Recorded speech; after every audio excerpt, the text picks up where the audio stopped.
अस्सलाम वालेकुम and good morning. आप देख रहे हैं नया दिन। मैं हूं आपके साथ मोहम्मद शुएब। मैं हूं महक असलम। प्रोग्राम का आगाज करेंगे और आगाज में ढेर सारी खबरें आपको देंगे, लेकिन इससे पहले उम्मीद करते हैं कि आप बहुत खैरियत से होंगे, खुश होंगे, कोविड के माहौल में अपना बेहद ख्याल रख रहे होंगे।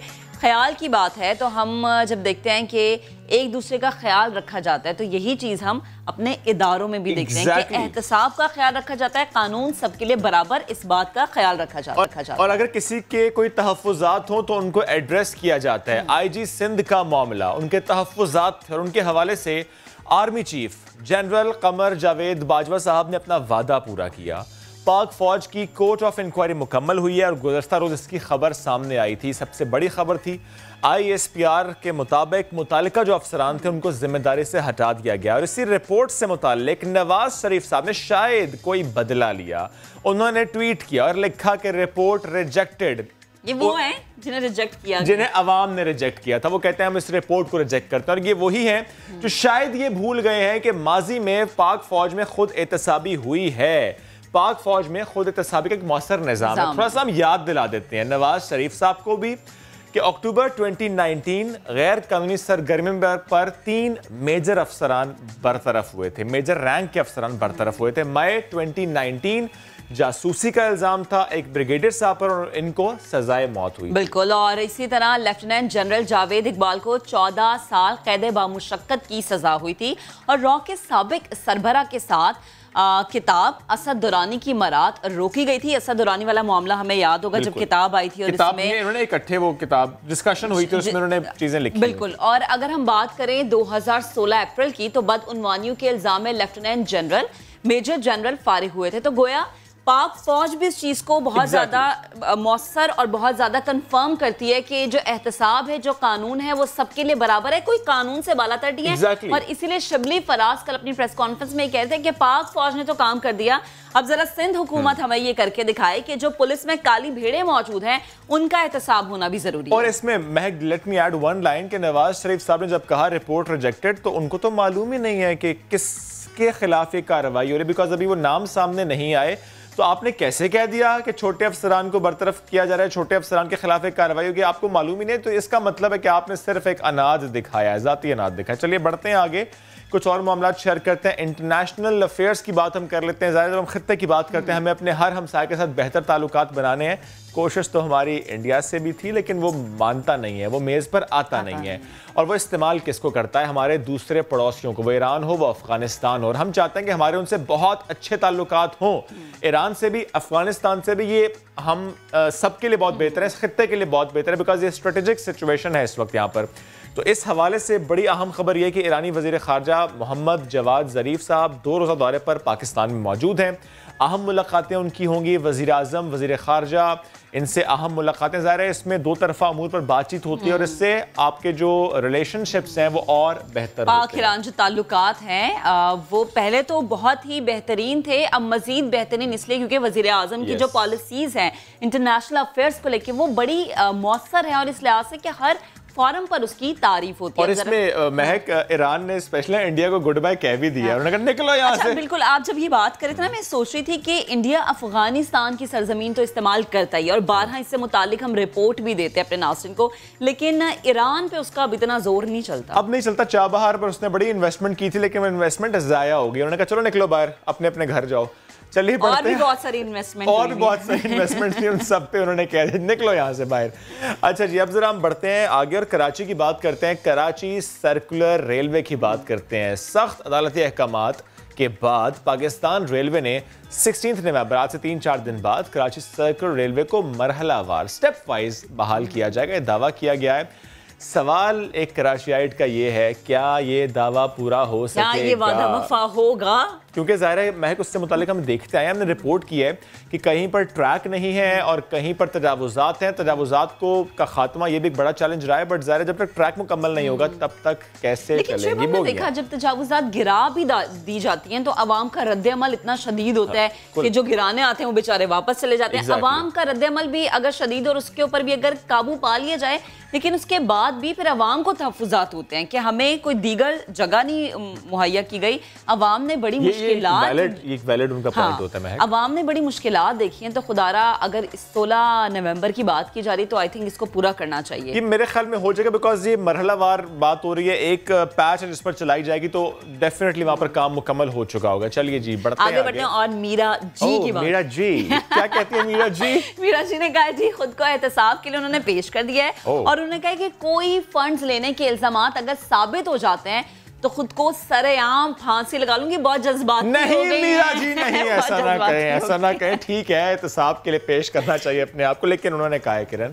महक के शोबिस की जो एक एक शख्सियात हैं, जो भी शख्स है उसका एहतसाब होना बिल्कुल चाहिए। जब देखें वो उनका एहतसाब है या खुद को एहतसाब के लिए वो पेश करी हैं तो फिर जो उनका मुतालिब है उसको पूरा किया जाए। और एंटरटेनमेंट डेस्क से शोबिस स्टार्स का इस पर रद्द-ए-अमल क्या है, शो में शामिल करेंगे। कराची से एक और खबर है हमारे पास। बिल्कुल अफसोसनाक खबर है। सोहराब गोट के करीब ट्रक हादसा कराने को तैयार, ट्रक के पीछे वाला दरवाज़ा कुछ स्क्रूज पर लटका हुआ और ये हम देख सकते हैं। ये इंतहाई अफसोसनाक फुटेज मुझे तो इसलिए लग रही है क्योंकि हादसा हो सकता है और खुदा ना खास्ता जाने जा सकती है। आप देखिए साइड पे जैसा गाड़ियां चल रही हैं, हमने ऐसा देखा है, फैमिली होगी। एग्जैक्टली कई बार देखा है इस तरह कोई चीज गिर जाना और फिर वो गाड़ी के ऊपर गिर जाना तो इससे हादसा हो जाता है। और फिर देखें अगर ये खुदा ना खास्ता ऐसा कुछ हो जाता है, ये ऐसा रोड है कि यहाँ पे कोई रुक के देखेगा भी नहीं कि क्या हुआ है, कुछ चलते चले जाएंगे। अल्लाह ना करे ऐसा हो कभी, लेकिन इस तरह की चीजों से बचा जाए। और अगर मुझे लगता है मैं अगर इस रोड पे जा रही हूँ और मुझे ऐसे कोई सिचुएशन नजर आती है तो मैं फौरन कॉल करूंगी या मैं इसको जाके रोकूंगा, इसको कहूंगा पायदन पहले स्कूल आ जाके और पीछे तो फिर जा आगे। चलिए जी एक और हमारे पास खबर है, बढ़ते आगे। ISPR की जानिब से पाकिस्तानी सकाफत और तहजीब को उजागर करने के लिए मुख्तसर दस्तावेजी फिल्मी मुकाबले का ऐलान किया गया। इसे national amateur short film festival के नाम से प्लेटफॉर्म का इनकाद किया गया है। तो देखते हैं इससे मुतालिक डिटेल्स हमारे पास क्या है। स्कूबी डू, इसकी बात करें। हाँ बिल्कुल मशहूर कार्टून है ये, आपने बचपन में देखे हैं? मेरा बचपन तो चल रहा है। अच्छा प्लीज सुबह सुबह आवाम को इस तरह के झटके मत दिया। बच्चों के साथ देखता हूँ स्कूबी डू। खैर स्कूबी डू कहाँ हो तुम के को प्रोड्यूसर जो हैं केन स्पैनर 82 बरस की उम्र में इंतकाल कर गए हैं। केन स्पैनर्स की मौत की तस्दीक उनके अपने बेटे ने की है। वैसे अभी तक जो ये कार्टून्स हैं हमें अपने टेलीविजन स्क्रीन पर नजर तो आते हैं, लेकिन अब वो क्रिएटिविटी हमें शायद वैसी नहीं दिखाई देती जो हमारे बचपन में, और जो हमने बचपन में चीजें देखी हैं। मेरे तो नहीं, खैर आपके बच्चे, क्योंकि मेरे बच्चे ने आपके बच्चे इन चीजों को बहुत मिस करते हैं।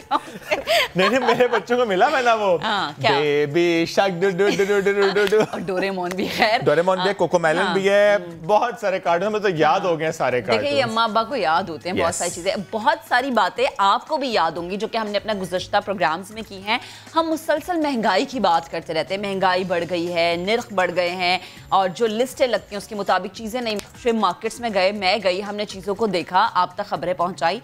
प्राइस कंट्रोल से मुतालिक हुकूमती जिम्मेदारियों की अगर हम बात करें तो किस तरह से महंगे दामों अशिया ज़रूरिया फ़रोख्त की जाती हैं ये दिखाते हैं आपको, निशानदही कराते हैं आपको।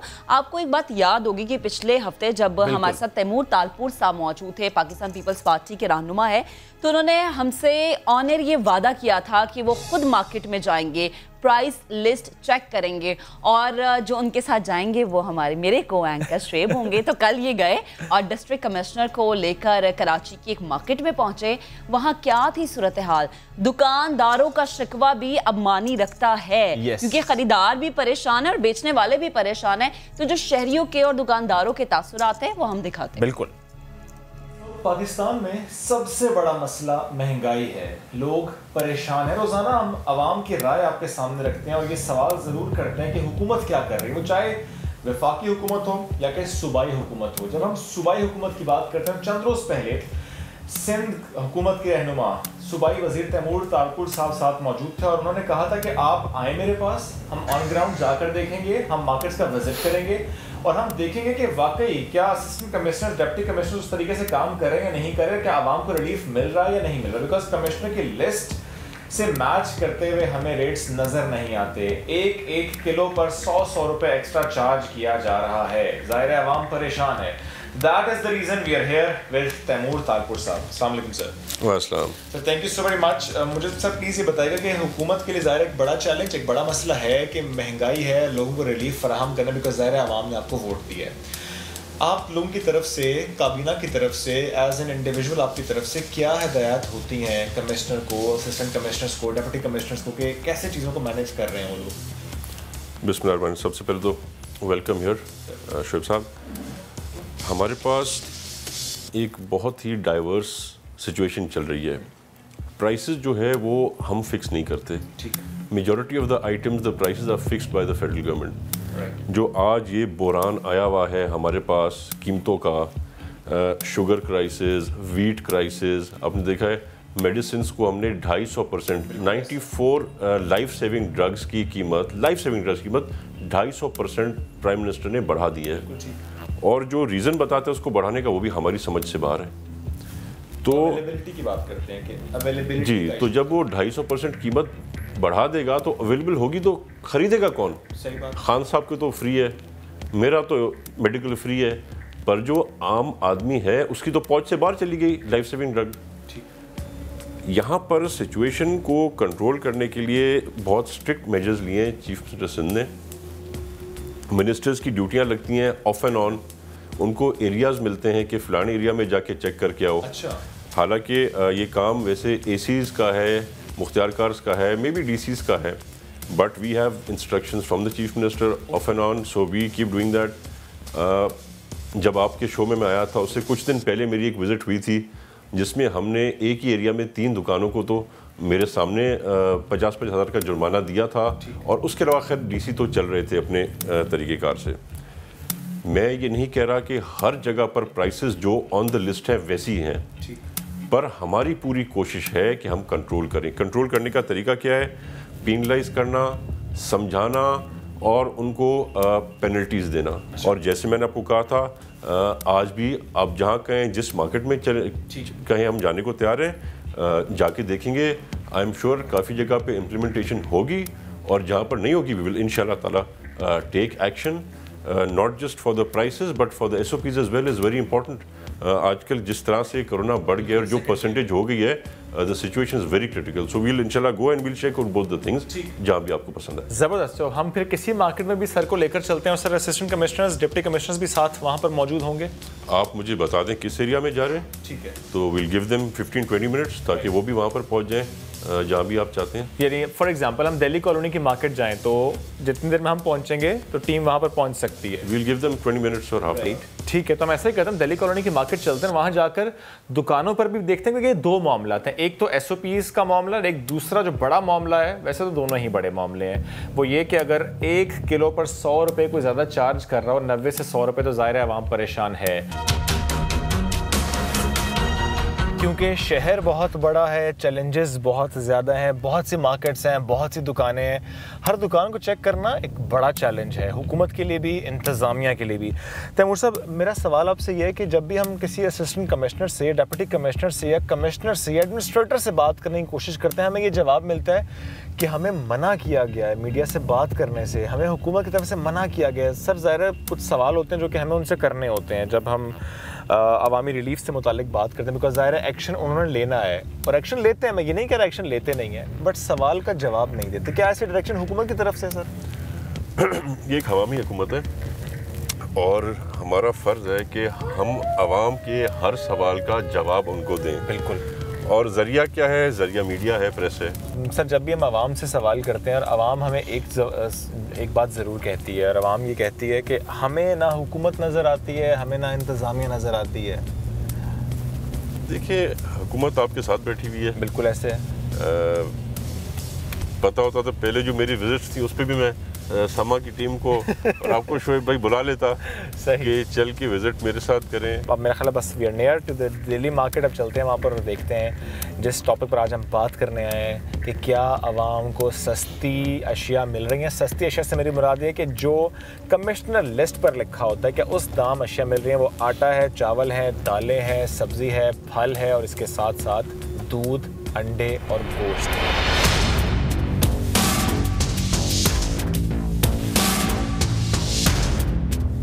जहाँ जहाँ SOPs की वायलेशन हो रही है वहाँ वहाँ उन्हें पेनलाइज भी किया जा रहा है, सील भी किया जा रहा है। हम रोज़ाना खबरें सुनते हैं, दुकानें सील होती हैं, रेस्टोरेंट सील होते हैं। इसी तरह एक और दुकान है, इसको सील किया गया है, 1 लाख रुपये जुर्माना किया गया। डिप्टी कमिश्नर साउथ इरशाद अली की जानिब से वो साथ मौजूद हैं, उनसे बात करेंगे। सर, रोज़ाना हम सुनते तो हैं SOPs की वायलेशन पर आप लोग उनको जुर्माना कर रहे हैं। डेली बेसिस पर आपको लगता है कि थोड़ी सी आगाही भी आ रही है या नहीं, आपको लगता है कि नहीं जुर्माना ही करना पड़ रहा है? नहीं, मैं तो समझता हूँ कि ये जो हमारे एक्शन से सिंध गवर्नमेंट की जो पॉलिसी है, और आज कल तो हम इंडिविजुअल्स को भी जुर्माना कर रहे हैं, सही है, तो उसकी वजह से आपको लोग सेंसिटाइज और अवेयर नज़र आ रहे हैं। आप आसपास भी देखेंगे बिल्कुल कि आपको काफ़ी लोगों ने मास्क पहनते हुए नज़र आ रहे हैं, ठीक है। लेकिन उसके बावजूद जाहिर है हर कोई उसकी सेंसिटिविटी नहीं समझता, और पर्टिकुलरली हम चाह रहे हैं जो बिजनेसेस हैं वो रिस्पॉन्सिबिलिटी का मुजाहरा करें, वो अपने क्लाइंट को कहें मास्क पहनो, वो अपना स्टाफ जो है उसको मास्क इंश्योर करें, यू नो। जुर्माना बहुत ज़्यादा है, 1 लाख रुपए। नॉर्मली तो मास्क ना पहनने पे 100 रुपये जुर्माना नहीं है, वो एक इंडिविजुअल पे, ये बिजनेस है जिसके किसी भी स्टाफ को नहीं था, ये इंडिविजुअल को नहीं है, ये रेस्टोरेंट है। सर, तो ऐसा भी हो रहा है कि आप कहीं जा रहे हो और रास्ते में देखा कि इंडिविजुअल ने मास्क नहीं पहना तो आपने जुर्माना कर दिया? को भी हम जुर्माना कर रहे हैं। बिल्कुल। सर, कितनी दिन में कितनी आपको कार्रवाइयाँ ऐसी करनी पड़ रही हैं रफली? डेली बेसिस आप देखेंगे तो हम कोविड SOPs में जो है एटलीस्ट जो है वो 10-15 जो स्पॉट्स हैं उनको सील करते हैं। Thank you so much sir, आपने टाइम दिया। और सबको एहतियात करनी है, एहतियात करना बहुत ज़रूरी है। हम ज़रा आगे मार्केट भी चलेंगे और देखते हैं कि कहाँ पर कितनी SOPs फॉलो हो रही हैं, उसके साथ साथ क्या रेट लिस्ट फॉलो हो रही है या नहीं। Stay with me. और ये बहुत अच्छी बात है, आपने लिस्ट भी यहाँ पर लगाई हुई। लिस्ट रोज़ लगाते हैं? रोज लगाते हो जी, बिला ना। पक्की बात है, उसी लिस्ट पे देते हैं। केले किस तरह बेच रहे हैं आज? केला सर 100 रुपए वैसे रेट है, 80 रुपए 60 रुपए दे रहे हैं। ये कैसे मुमकिन है सर कि इनको 100 रुपए मिल रहे हैं, 60 रुपए का बेच रहे हैं? मुझे सर आप बताएं। ये तो बिल्कुल नामुमकिन बात है। हो ही नहीं सकता। नुकसान कर रहे हैं, एक में कोई ये सर ये देखें, आपको 100 रुपए मिल रहे हैं कहाँ से? मंडी से? मंडी से सर। 100 रुपए दर्जन? जी सर। और आप कितने के बेच रहे हैं? मैं अभी 80 का भी दे रहा हूँ, 70 का भी दे रहा हूँ। क्या करें? आप सस्ता क्यों बेच रहे हैं? लड़ाई करती है, क्या करें? कौन लड़ाई करता है? गिराक करते हैं। नहीं सर, ये मैं पता सवाल आपसे क्यों कर रहा हूँ। मैं जब भी किसी मार्केट से, एक मिनट रुकेगा, मैं जब भी किसी मार्केट में, सर एक सेकंड रुकेगा, जब भी मैं किसी मार्केट में जाता हूँ तो मुझे ये कहा जाता है कि हमें उस दाम पे मार्केट से नहीं मिलता, मंडी से नहीं मिलता। उसकी ये एक हो सकती है कि देखें हमारी जो प्राइस फिक्सिंग होती है वो जो ओवरऑल मंडी में जो बोली लग रही होती है ना उसका एवरेज निकलता है। और मैनी टाइम आप वो सारे कराची में आपको डिफरेंट एरियाज में डिफरेंट किस्म की मार्केट मिलती है, डिफरेंट किस्म की एक्सपेक्टेशंस लोगों की होती हैं। तो हो सकता है कि जो बेस्ट क्वालिटी जो बनाना हो वो रिलेटिवली बाकी जो एवरेज प्राइस है उससे ज़्यादा भी होता हो। स्पेशल क्वालिटी के भी इसके पास केले रखे हैं और क्वालिटी रेट का है स्पेशल क्वालिटी? स्पेशल क्वालिटी का रेट नहीं देते। फर्स्ट अव्वल क्वालिटी का 63 रुपये, फिर 43 रुपये। इसने मिक्स किया हुआ है, इसलिए ये बेच रहा है इस टाइम 80 रुपये। लेकिन वो नुकसान उठा रहे हैं सर। नुकसान नहीं उठा रहा। ये देखना लिस्ट, ये सुबह के टाइम के अंदर ये वहाँ मार्केट कमेटी नहीं, वो कहते हैं मुझे 100 रुपए का मार्केट से मिला है सर। वो एक क्वालिटी मिलती है जो स्पेशल क्वालिटी है। जी जी। इतना महंगाई हो गया है, इतना महंगाई आवाम का बड़ा कर रहा है। अच्छा माँ जी, मुझे एक बात बताएं। हाँ। मैं इस दुकान पर आया, रेट लिस्ट भी लगी हुई है, 214 रुपए मुर्गी। आपको मिलती है 214 रुपए? नहीं, 214 नहीं, जिंदा मुर्गी 240। ठीक है, मेरा सिर्फ सवाल ये कि क्या ऐसा कोई मैकेनिज्म हो सकता है कि आवाम आप तक पहुंच सके, वो चाहे एक टेक्स्ट मैसेज हो, वो चाहे कॉल हो, ताकि आप लोग फिर एक्शन उस हिसाब से लें? हमने सोशल मीडिया में भी अपने जो नंबर्स हैं वो दिए हैं, और आपके तवज्जो से भी प्लीज मैं जो है 2 नंबर आपके साथ शेयर भी कर लेता हूँ। अपने प्रोग्राम में भी इनको चलाएं। और ये हमने सोशल मीडिया पे अपने व्हाट्सएप नंबर, PDCL नंबर चलाएं जो मैं आपके साथ शेयर कर लूँगा। 02199 205628 0330296928 ये डिप्टी कमिश्नर साउथ का नंबर है। अगर कहीं पर कोई शिकायत हो आप इनको बताएं। कोई दुकानदार महंगी चीज़ बेच रहा है, वो आटा है, वो चावल है, वो दालें हैं, वो गोश्त है, वो सब्ज़ी है, वो फल है, वो दूध है, इन नंबर्स में बताएंगे तो एक्शन होगा। बिकॉज ज़ाहिर सर यहाँ मौजूद है, आज नहीं, ये मुझे पता है कि विजिट करते हैं, बट ज़ाहिर मार्केट्स बहुत ज़्यादा है, हर वक्त हर जगह मौजूद नहीं हो सकते। दूध किस तरह किलो है? हम सर 100 रुपए किलो में। अच्छा, और क्या दूध? मतलब 200 रुपए किलो। और दही? दही अपने 100 150 में 150 में। अंडे किस तरह बेचते हैं? अंडे सर 170 रुपये। ठीक है, चलिए ठीक है जी। अंडे 170, 180 रुपये और 100 रुपये का दूध और 150 रुपये की दही। तो हम चलते हैं, उनसे पूछते हैं। सर मैं गया अंदर, अंडों का रेट कुछ और है लिस्ट पर, वो 150 रुपये के बेच रहे हैं। तो अगर वो रेट से ज़्यादा है तो उसको फाइन करते हैं, यू बी आर कंप्लेनेंट। ये क्यों इनकी लॉजिक है कि हर तरफ से महंगाई है और हर तरफ से महंगी चीज़ मिलती है, इसको कैसे ठीक कर सकते हैं? हमें तो उसको जो है, हम जब रेट फिक्स करते हैं कंज्यूमर काउंसिल उसमें इन्वॉल्व होती है। ठीक है, रिव्यू करते हैं सर इसको? मैं बता रहा हूँ, सिर्फ गवर्नमेंट के अफसर नहीं करते हैं, उसमें सिविल सोसाइटी की कंज्यूमर काउंसिल इन्वॉल्व होती है। ठीक है। और जब हमने रेट फिक्स करना है दूध का, तो वो बाड़े से जाके दूध लेते भी हैं। आप कुछ कहना चाह रही हैं? जी सर, मैं कहना चाहती हूँ आपका माशाल्लाह यहाँ रहा हूँ, तो आप पहले तो आपको वेलकम। क्या यहाँ पर रेट लिस्ट से मैच करते हुए आपको प्राइसेस मिलती हैं? बिल्कुल भी नहीं। एक शहरी को कोई चीज़ महंगी मिल रही है, उसने उस नंबर पर कॉल किया या व्हाट्सएप किया, एक्शन कितनी जल्दी होगा? एक्शन उसको 1 घंटे के अंदर उधर एक्शन भी होगा और उसको फिर व्हाट्सएप पे जो है रिस्पांस भी जाएगा कि जी ये आपकी शिकायत थी और इसको हमने इतना जुर्माना कर दिया। जहाँ पर चीज़ महंगी मिल रही है वो आटा, चावल, चीनी, दालें, सब्जी, फल, गोश्त, अंडे, कुछ भी हो, सिर्फ शिकायत करनी है। अगर हम शिकायत नहीं करेंगे, सिर्फ बर्दाश्त करते रहेंगे, तो फिर अगर हम बाद में शिकवा करेंगे तो हम गलत करेंगे। हमें रिस्पॉन्सिबिलिटी का मुजाहरा करना है और जो भी ज़्यादा चार्ज कर रहा है उसको बेनकाब करना है। अगर वो कहता है कि मुझे पीछे से महंगा मिला है तो फिर भी शिकायत करें, क्योंकि सर ने कहा है कि ये झूठ है, पीछे से कुछ महंगा नहीं मिल रहा, ये खुद अपनी जेब में डाल रहे हैं। तो ज़ाहिर हम बहुत सी दुकानों पर गए, बड़ा एक्सटेंसिव हमने शूट किया, बट वक्त कम था, हमने आपको थोड़ा सा पोर्शन दिखाया है। हर दुकानदार वहाँ पर मास्क पहने हुए था और वो उस लिस्ट के मैच करते हुए प्राइसेस बता रहा था। लेकिन क्यों? क्योंकि वहाँ पर टीम्स मौजूद थी। क्यों? क्योंकि वहाँ पर कैमरा मौजूद था। क्यों? क्योंकि वहाँ पर मिनिस्टर मौजूद था, डिस्ट्रिक्ट कमिश्नर मौजूद थे। तो जहाँ पर ये मौजूद होते हैं, नहीं जहाँ सर पर डंडा होता है वहाँ पर ये उस लिस्ट से मैच करते हुए प्राइसेस बताते हैं, लेकिन जहाँ डंडा नहीं होता वहाँ डंडी मारते हैं, वहाँ चीज़ें महंगी बेचते हैं। शिकायत जरूर करने, क्योंकि ये झूठ बोलते हैं, दुकानदार झूठ बोलते हैं कि पीछे से महंगा मिलता है। अगर इतना महंगा मिलता है भैया तो कंप्लेन करो, कंप्लेन जरूर करो, यानी वो भी कंप्लेन करें जिनको महंगा मिलता है दुकानदार ओपन मार्केट से। और being a consumer, being a citizen, अगर आपको महंगा मिल रहा है, उसी लिस्ट के बिल्कुल नीचे नंबर लिखा होता है उस डिस्ट्रिक्ट कमिश्नर का, आप प्लीज कांटेक्ट कीजिए, शिकायत कीजिए। अगर फोन ना उठाए वो तो व्हाट्सएप कीजिए, मैसेज कीजिए, वो कह रहे हैं व्हाट्सएप रिस्पॉन्ड करेंगे। अच्छा, खैर अशरेब ने डंडे की बात की तो डंडे से अंडे की भी बात याद आ गई मुझे कि जिनके सरों पे डंडा होता है वो तो चीजें सस्ती देते हैं, लेकिन जिनके सरों पे डंडा नहीं होता वो चीजें महंगी देते हैं, वो अंडे भी महंगे देते हैं। अब क्या करें, मुर्गी के साथ खड़े हुए, डंडा पकड़े खड़े थे, मुर्गी ज्यादा अंडे दो।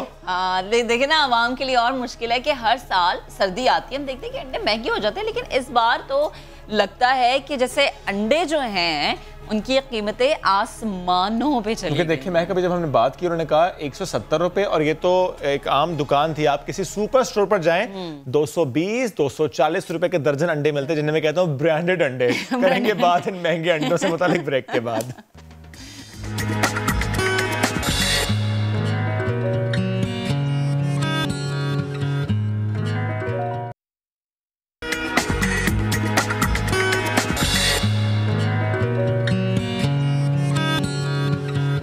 Welcome back once again. तो कहा जाता है कि आओ सिखाऊं तुम्हें अंडे का फंडा, लेकिन आज हम आपको बताएंगे कि अंडों की कीमतें क्यों बढ़ गई हैं। खैर मैं तो अंडे नहीं खाती, इसलिए मेरे लिए मुश्किल बात नहीं, लेकिन महक जो रात को आवाजें रखते हैं, अंडे गरम अंडे, वो आवाजें क्या लगेंगी? अंडे बहुत महंगे अंडे।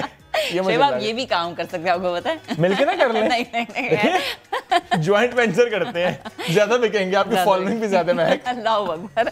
खैर आगे बढ़ते हैं और वही बात कि अंडों की कीमतें क्यों आसमान पर पहुंच गई हैं, क्योंकि कहा यह जा रहा है कि उनकी पैदावार कम हो गई, जिसके बाद अंडे महंगे होते नजर आ रहे हैं। मुर्गियां शायद कम अंडे दे रही हैं। ये अजीब सी बात हो गई, मतलब सर्दी में क्या पहले ही कहा था मुर्गियां पाल लो, चूचे पाल लो, मुर्गियां पाल लो, अब लो महंगे अंडे। खैर इसी पर हमारे साथ बात करने के लिए मौजूद है साबिक chairman poultry association Mohammad Javed Aslam साहब। अस्सलाम वालेकुम जावेद साहब, गुड मॉर्निंग। बताएगा क्या सर्दी में प्रोडक्शन कम हो जाती है, क्या वाकई मुर्गी कम अंडे देती है? मुर्गी एनुअल लीज पर चली जाती है? नहीं जी, ऐसा नहीं है। सर्दी में प्रोडक्शन कम नहीं होती, ओके। ना ही मुर्गी कम अंडे देती है। सर्दी और गर्मी में हम कोशिश करते हैं जो फार्मर हैं कि अपनी प्रोडक्शन को मेंटेन करें, लेकिन क्योंकि डिमांड बढ़ जाती है, डिमांड बढ़ जाती है, इसलिए वो रेट बढ़ने की वो वजह बनती है। अदरवाइज सप्लाई पूरे पाकिस्तान में ऑलमोस्ट सर्दी और गर्मी में एक जैसी ही रहती है, और हमारी कोशिश भी यही होती है कि हम अपनी सर्दी में जो डिमांड है उसको हम फुलफ़िल कर सकें और सप्लाई को उसके मुताबिक हम रख सकें। ओके, यानी ये डिमांड और सप्लाई का मामला है। सर मुझे ये बताएं कि कोविड की वजह से इस इंडस्ट्री पर कितना फ़र्क पड़ा, क्योंकि खाने पीने की अशिया फ़रोख्त हो रही थी, ख़रीदारी जारी थी, और अगर हम लॉकडाउन ख़त्म होने की बात करें तो अगस्त में ख़त्म हो गया था। इस इंडस्ट्री को फ़र्क पड़ा इससे सर? जी, कोरोना की वजह से हमारी इंडस्ट्री पे बहुत फ़र्क पड़ा।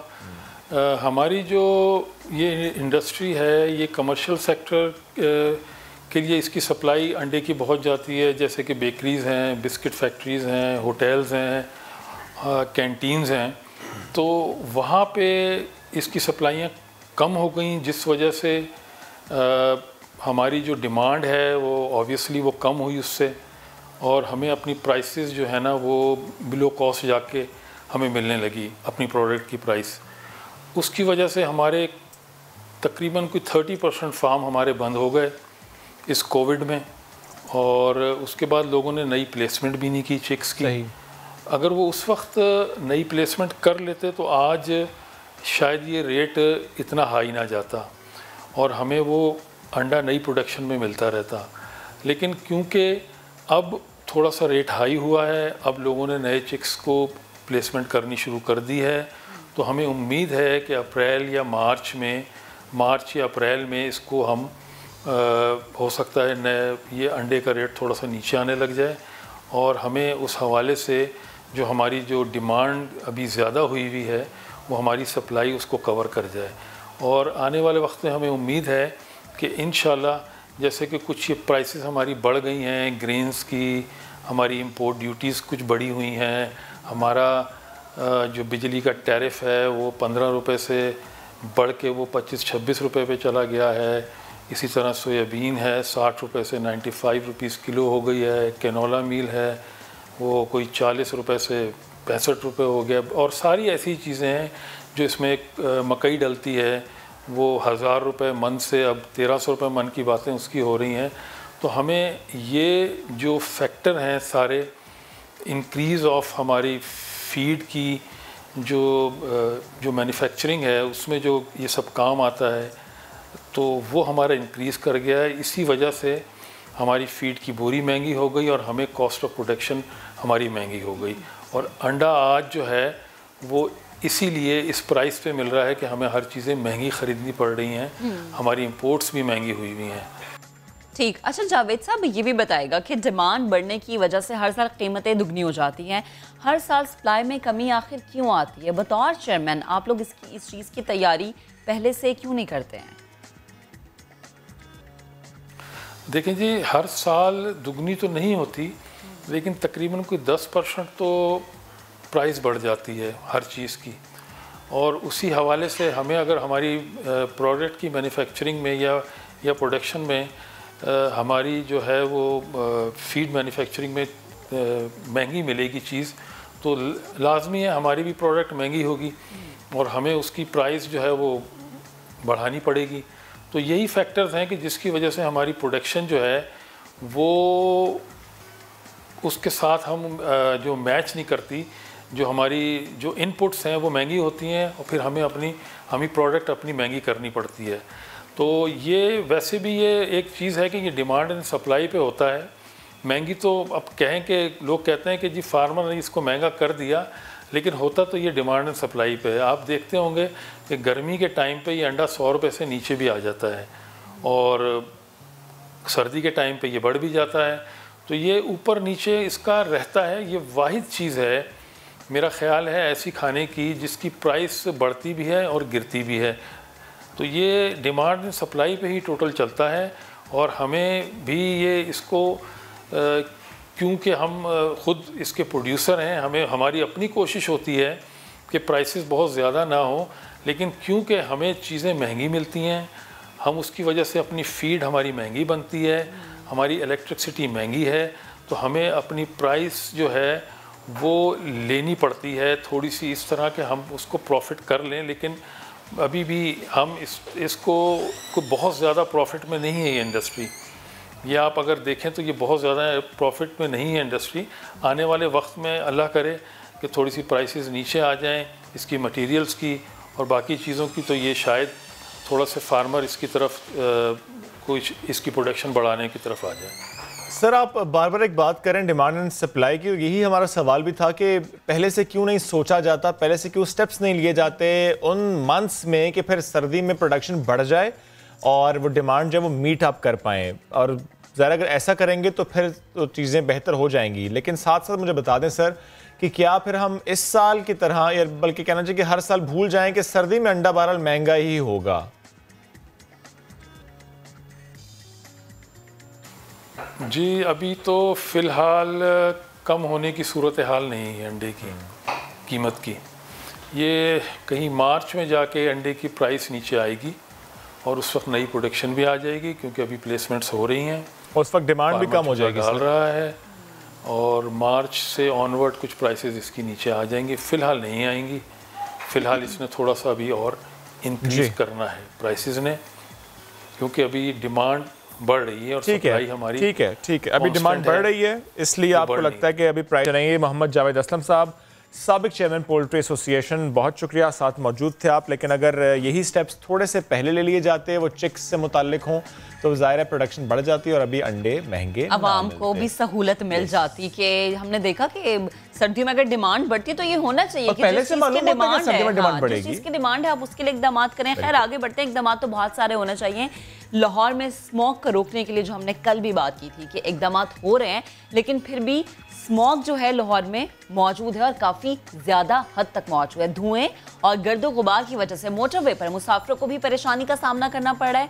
हवा में आलूगी की शरह दुनिया में सबसे ज़्यादा इस वक्त बताई जा रही है। मोटरवे पर क्या सूरत हाल है वो हम जानेंगे अपनी नुमाइंदा तहमीना अहमद से। तहमीना बताएगा मोटरवे पर हद निगाह क्या है, मोटरवे पुलिस की जानिब से क्या हिदायत जारी की जा रही हैं, ट्रैफिक के रवानी आप कैसी देख रहे हैं यहाँ पर? मैं मौजूद हूँ इस टाइम मोटरवे पे और ये खानका डोगरा के पास आता है। लाहौर से तकरीबन कुछ ही किलोमीटर के फासले पर है और यहाँ पर अगर मैं आपको इस टाइम स्मोक की सिचुएशन दिखा सकूँ, मेरा कैमरा अगर आपको दिखा सके, तो यहाँ पर 1 किलो जो हद निगाह है वो काफ़ी ज़्यादा कम है। ड्राइवर्स को यहाँ पर चलाने में काफ़ी मुश्किल हो रही है। अभी नवंबर का प्रॉपर मिड नहीं आया, लेकिन इसे कहा जा रहा है कि ये फॉग नहीं है, यानी कि ये मिक्सचर है स्मोक और फॉग का, जिसकी वजह से ये धुंध हुआ है। और स्पेशली यहाँ पर जो ड्राइवर्स हैं, चूँकि मोटरवे पे गाड़ियाँ काफ़ी तेज़ चलती हैं, तो उनको काफ़ी एहतियात करने की ज़रूरत है और उन्हें इन्फॉर्म भी किया जा रहा है। जगह जगह बोर्ड्स भी लगे हुए हैं कि स्मोक या फॉग के दौरान जो है गाड़ी की रफ्तार जो है वो कम रखें। और यहाँ पर इस टाइम ट्रैवलर्स को काफ़ी मुश्किल हो रही है। आज अगर AQI की बात की जाए, एयर क्वालिटी इंडेक्स की, तो लाहौर आज दोबारा से सबसे ऊपर है दुनिया के तमाम शहरों में, जिसका AQI इस टाइम 450 से ऊपर आ रहा है, जो कि सेहत के लिए काफ़ी ज़्यादा ख़तरनाक है। और डॉक्टर्स के मुताबिक इस सिचुएशन में सबको मास्क यूज़ करना चाहिए और गैर ज़रूरी घरों से निकलने से इज्तनाब करना चाहिए। ने अपडेट किया मोटरवे की सूरत हाल से मुताल्लिक। कई हफ्तों से जारी खुश्क मौसम की वजह से लाहौर समेत जो पंजाब के दीगर मैदानी इलाके हैं वहाँ पर सुबह और शाम धुंधला सी गई है। स्मॉग का मुकाबला करने के लिए पंजाब हुकूमत खुसूसन प्रोविंशियल डिजास्टर मैनेजमेंट अथॉरिटी ने क्या इकदाम उठाए हैं, इस बारे में बात करते हैं। PDMA के दफ्तर में मौजूद हैं हमारे नुमाइंदे मोहम्मद लुकमान। जी लुकमान। इन दिनों लाहौर में पंजाब के मैदानी इलाके सुबह और शाम को स्मॉग की लपेट में आ जाते हैं। स्मॉग जिसमें हर तरह की टॉक्सिक मटेरियल होता है, उसकी वजह से न सिर्फ इंसानी सेहत मुतासर होती है बल्कि फसलों पर भी बुरे असरात होते हैं। इस सूरत हाल से निपटने के लिए प्रोविंशियल डिजास्टर मैनेजमेंट अथॉरिटी क्या कर रही है, इसके बारे में जानने के लिए कंट्रोल रूम में जाते हैं। इंतहाई खतरनाक चीज है आग लगाना या धुआं छोड़ती हुई जो गाड़ियां हैं उनको चलाना, या इंडस्ट्री जिनके ऊपर चिमनियां नहीं लगी हुई है, चिमनियां धुआं दे रही हैं, तो उसके हवाले से ये कानूनी तौर पर इस पे अब पाबंदी लगा दी गई और जो पकड़ धकड़ उसको मीडिया में भी दे रहे हैं। इससे एक तो ये है कि शऊर बेदार हो रहा है, पहले नंबर पर तो शऊर बेदार हो रहा है कि लोग जो है ना उनको पता चल रहा है ये एक मुसीबत है, ये एक आफत है। दूसरे नंबर पर यह है कि सारे महकमे जब मिल के काम कर रहे हैं तो कोई एक पे बात कोई इख्तियार है, दूसरे के पास एक और इख्तियार है, तीसरे के पास, वो इन सारे इख्तियारात का इस्तेमाल करते हुए जो वायोलेटर्स हैं उनको अच्छे तरीके से कंट्रोल कर।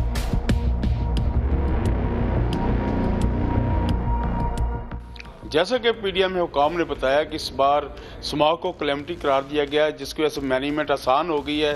तमाम ज़िलों में इस पर एक्टिविटी हो रही है, जितने सोर्सेज एमिशन के उनको रोका जा रहा है, लोगों को सजाएं मिल रही हैं और यकीनन एक बिगनी है इस साल।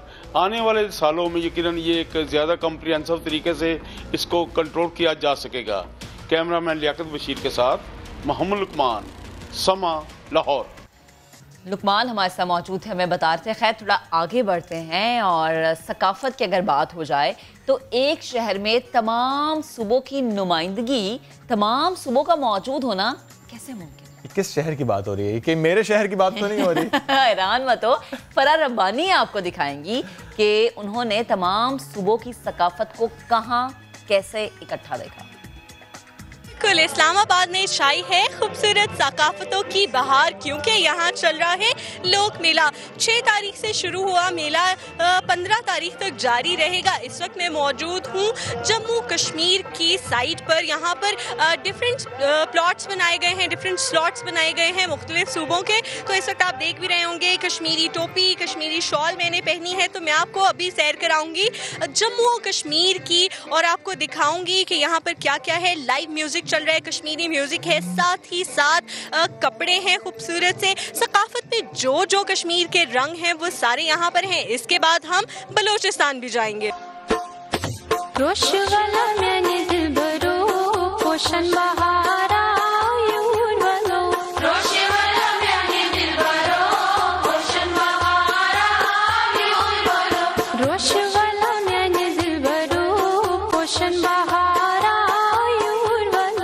वादी कश्मीर की सैर के बाद अब हम पहुंचे हैं सूबा बलोचिस्तान।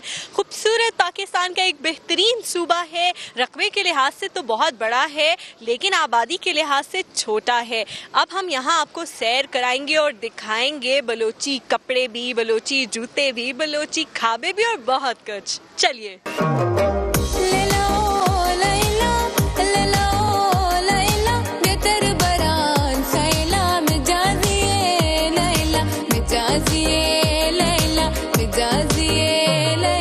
अब मैं आपको दिखाऊंगी केपी की सकाफत। जैसे आप मेरे देख सकते हैं ये माथा पट्टी, ये केपी की यूजुअली जो ब्राइड्स होती हैं, ट्रेडिशनल ब्राइड्स, ये वो पहनती हैं। और साथ ही साथ ये जो गाउन मैंने पहना है ये भी इसी तरह का है। अब हम चलते हैं खैबर पख्तूनख्वा और जाके देखते हैं कि वहाँ पे क्या क्या है और क्या क्या सकाफत के रंग उन्होंने बिखेरे हुए हैं।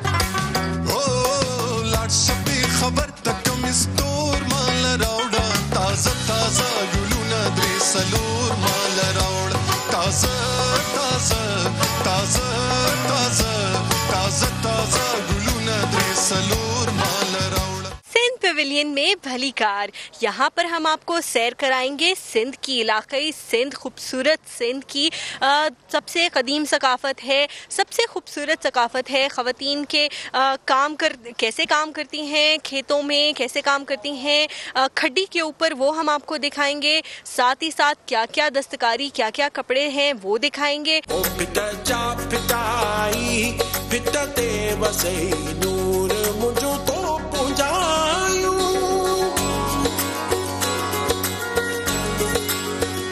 ਤੇ ਹੁਣ ਅਸੀਂ ਪਹੁੰਚ ਗਏ ਆ ਪੰਜਾਬ। ਹੁਣ ਅਸੀਂ ਤੁਹਾਨੂੰ दिखावांगे पंजाब दी खूबसूरत सकाफत दे रंग। बिल्कुल इस वक्त मैं मौजूद हूँ पंजाब पेविलियन में और यहाँ पर मैं आपको दिखाऊंगी पंजाबी सकाफत के रंग। ये देखें, जैसे खूबसूरत सी पंखी है मेरे पास, इसी तरह मुख्तलिफ चीज़ें हैं यहाँ पर। पंजाबी सकाफत की अगर बात की जाए तो बहुत रिच कल्चर है। अगर शादी के फंक्शंस कोई ले लिया जाए तो कितना कुछ है यहाँ पर करने को। गिद्दा डालते हैं लोग, साथ साथ ही साथ अगर हम छोटी बात करें, छोटी छोटी चीज़ों की बात करें कि गांव का एरिया कैसा होता है, तो बिल्कुल देखें गांव का एरिया कैसे होता है। एक भैंस खड़ी है, साथ ही साथ कुआं भी है, साथ ही साथ पंजाबी जो बुजुर्ग हजरात हैं उनको जो है हुक्का पीते हैं वो चीज़ें भी यहाँ पर हैं। खूबसूरत रंग यहाँ पर पंजाब के निखरे निखरे हमें नज़र आ रहे हैं।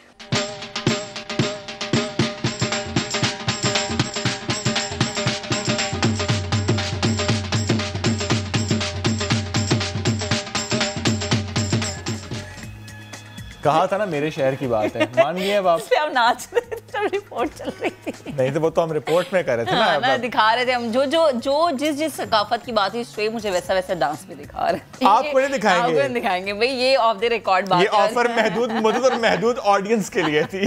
खैर आगे बढ़ते हैं। अच्छा, आगे बढ़ने से पहले हमारी सकाफत कितनी खूबसूरत है, इसमें कोई शक नहीं। मुख्तलिफ रंग, मुख्तलिफ चीजें, और यकीनन देखने वाले भी महसूस हुए होंगे। दुनिया भर का जरा चक्कर लगाते हैं, रूस की बात करते हैं, जहाँ बहते दरिया ने अचानक से आसमान के बजाय जमीनी रंग लिया और सुर्ख हो गया।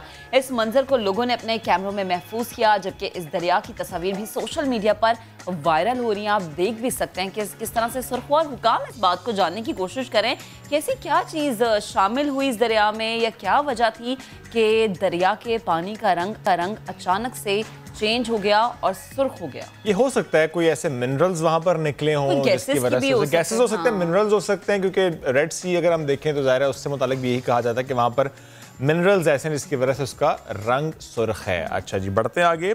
मैथ्स की बात करते हैं। रियाजी में इस्तेमाल होने वाली इस्तिलाहात से मुतालिक अगर गौर किया जाए तो तसव्वुर में कोई ना कोई खाका बन जाता है, लेकिन हकीकत में इसका मिलना तकरीबन नामुमकिन है। लेकिन अब कुछ ऐसी मीम्स पेश की जा रही हैं जिन्हें आप रियाजी के तनाजुर में देखेंगे तो शायद लोगों की तख्लीकी सोच से मानूस हो जाएं। वो मीम्स हैं क्या, जरा दिखाते हैं।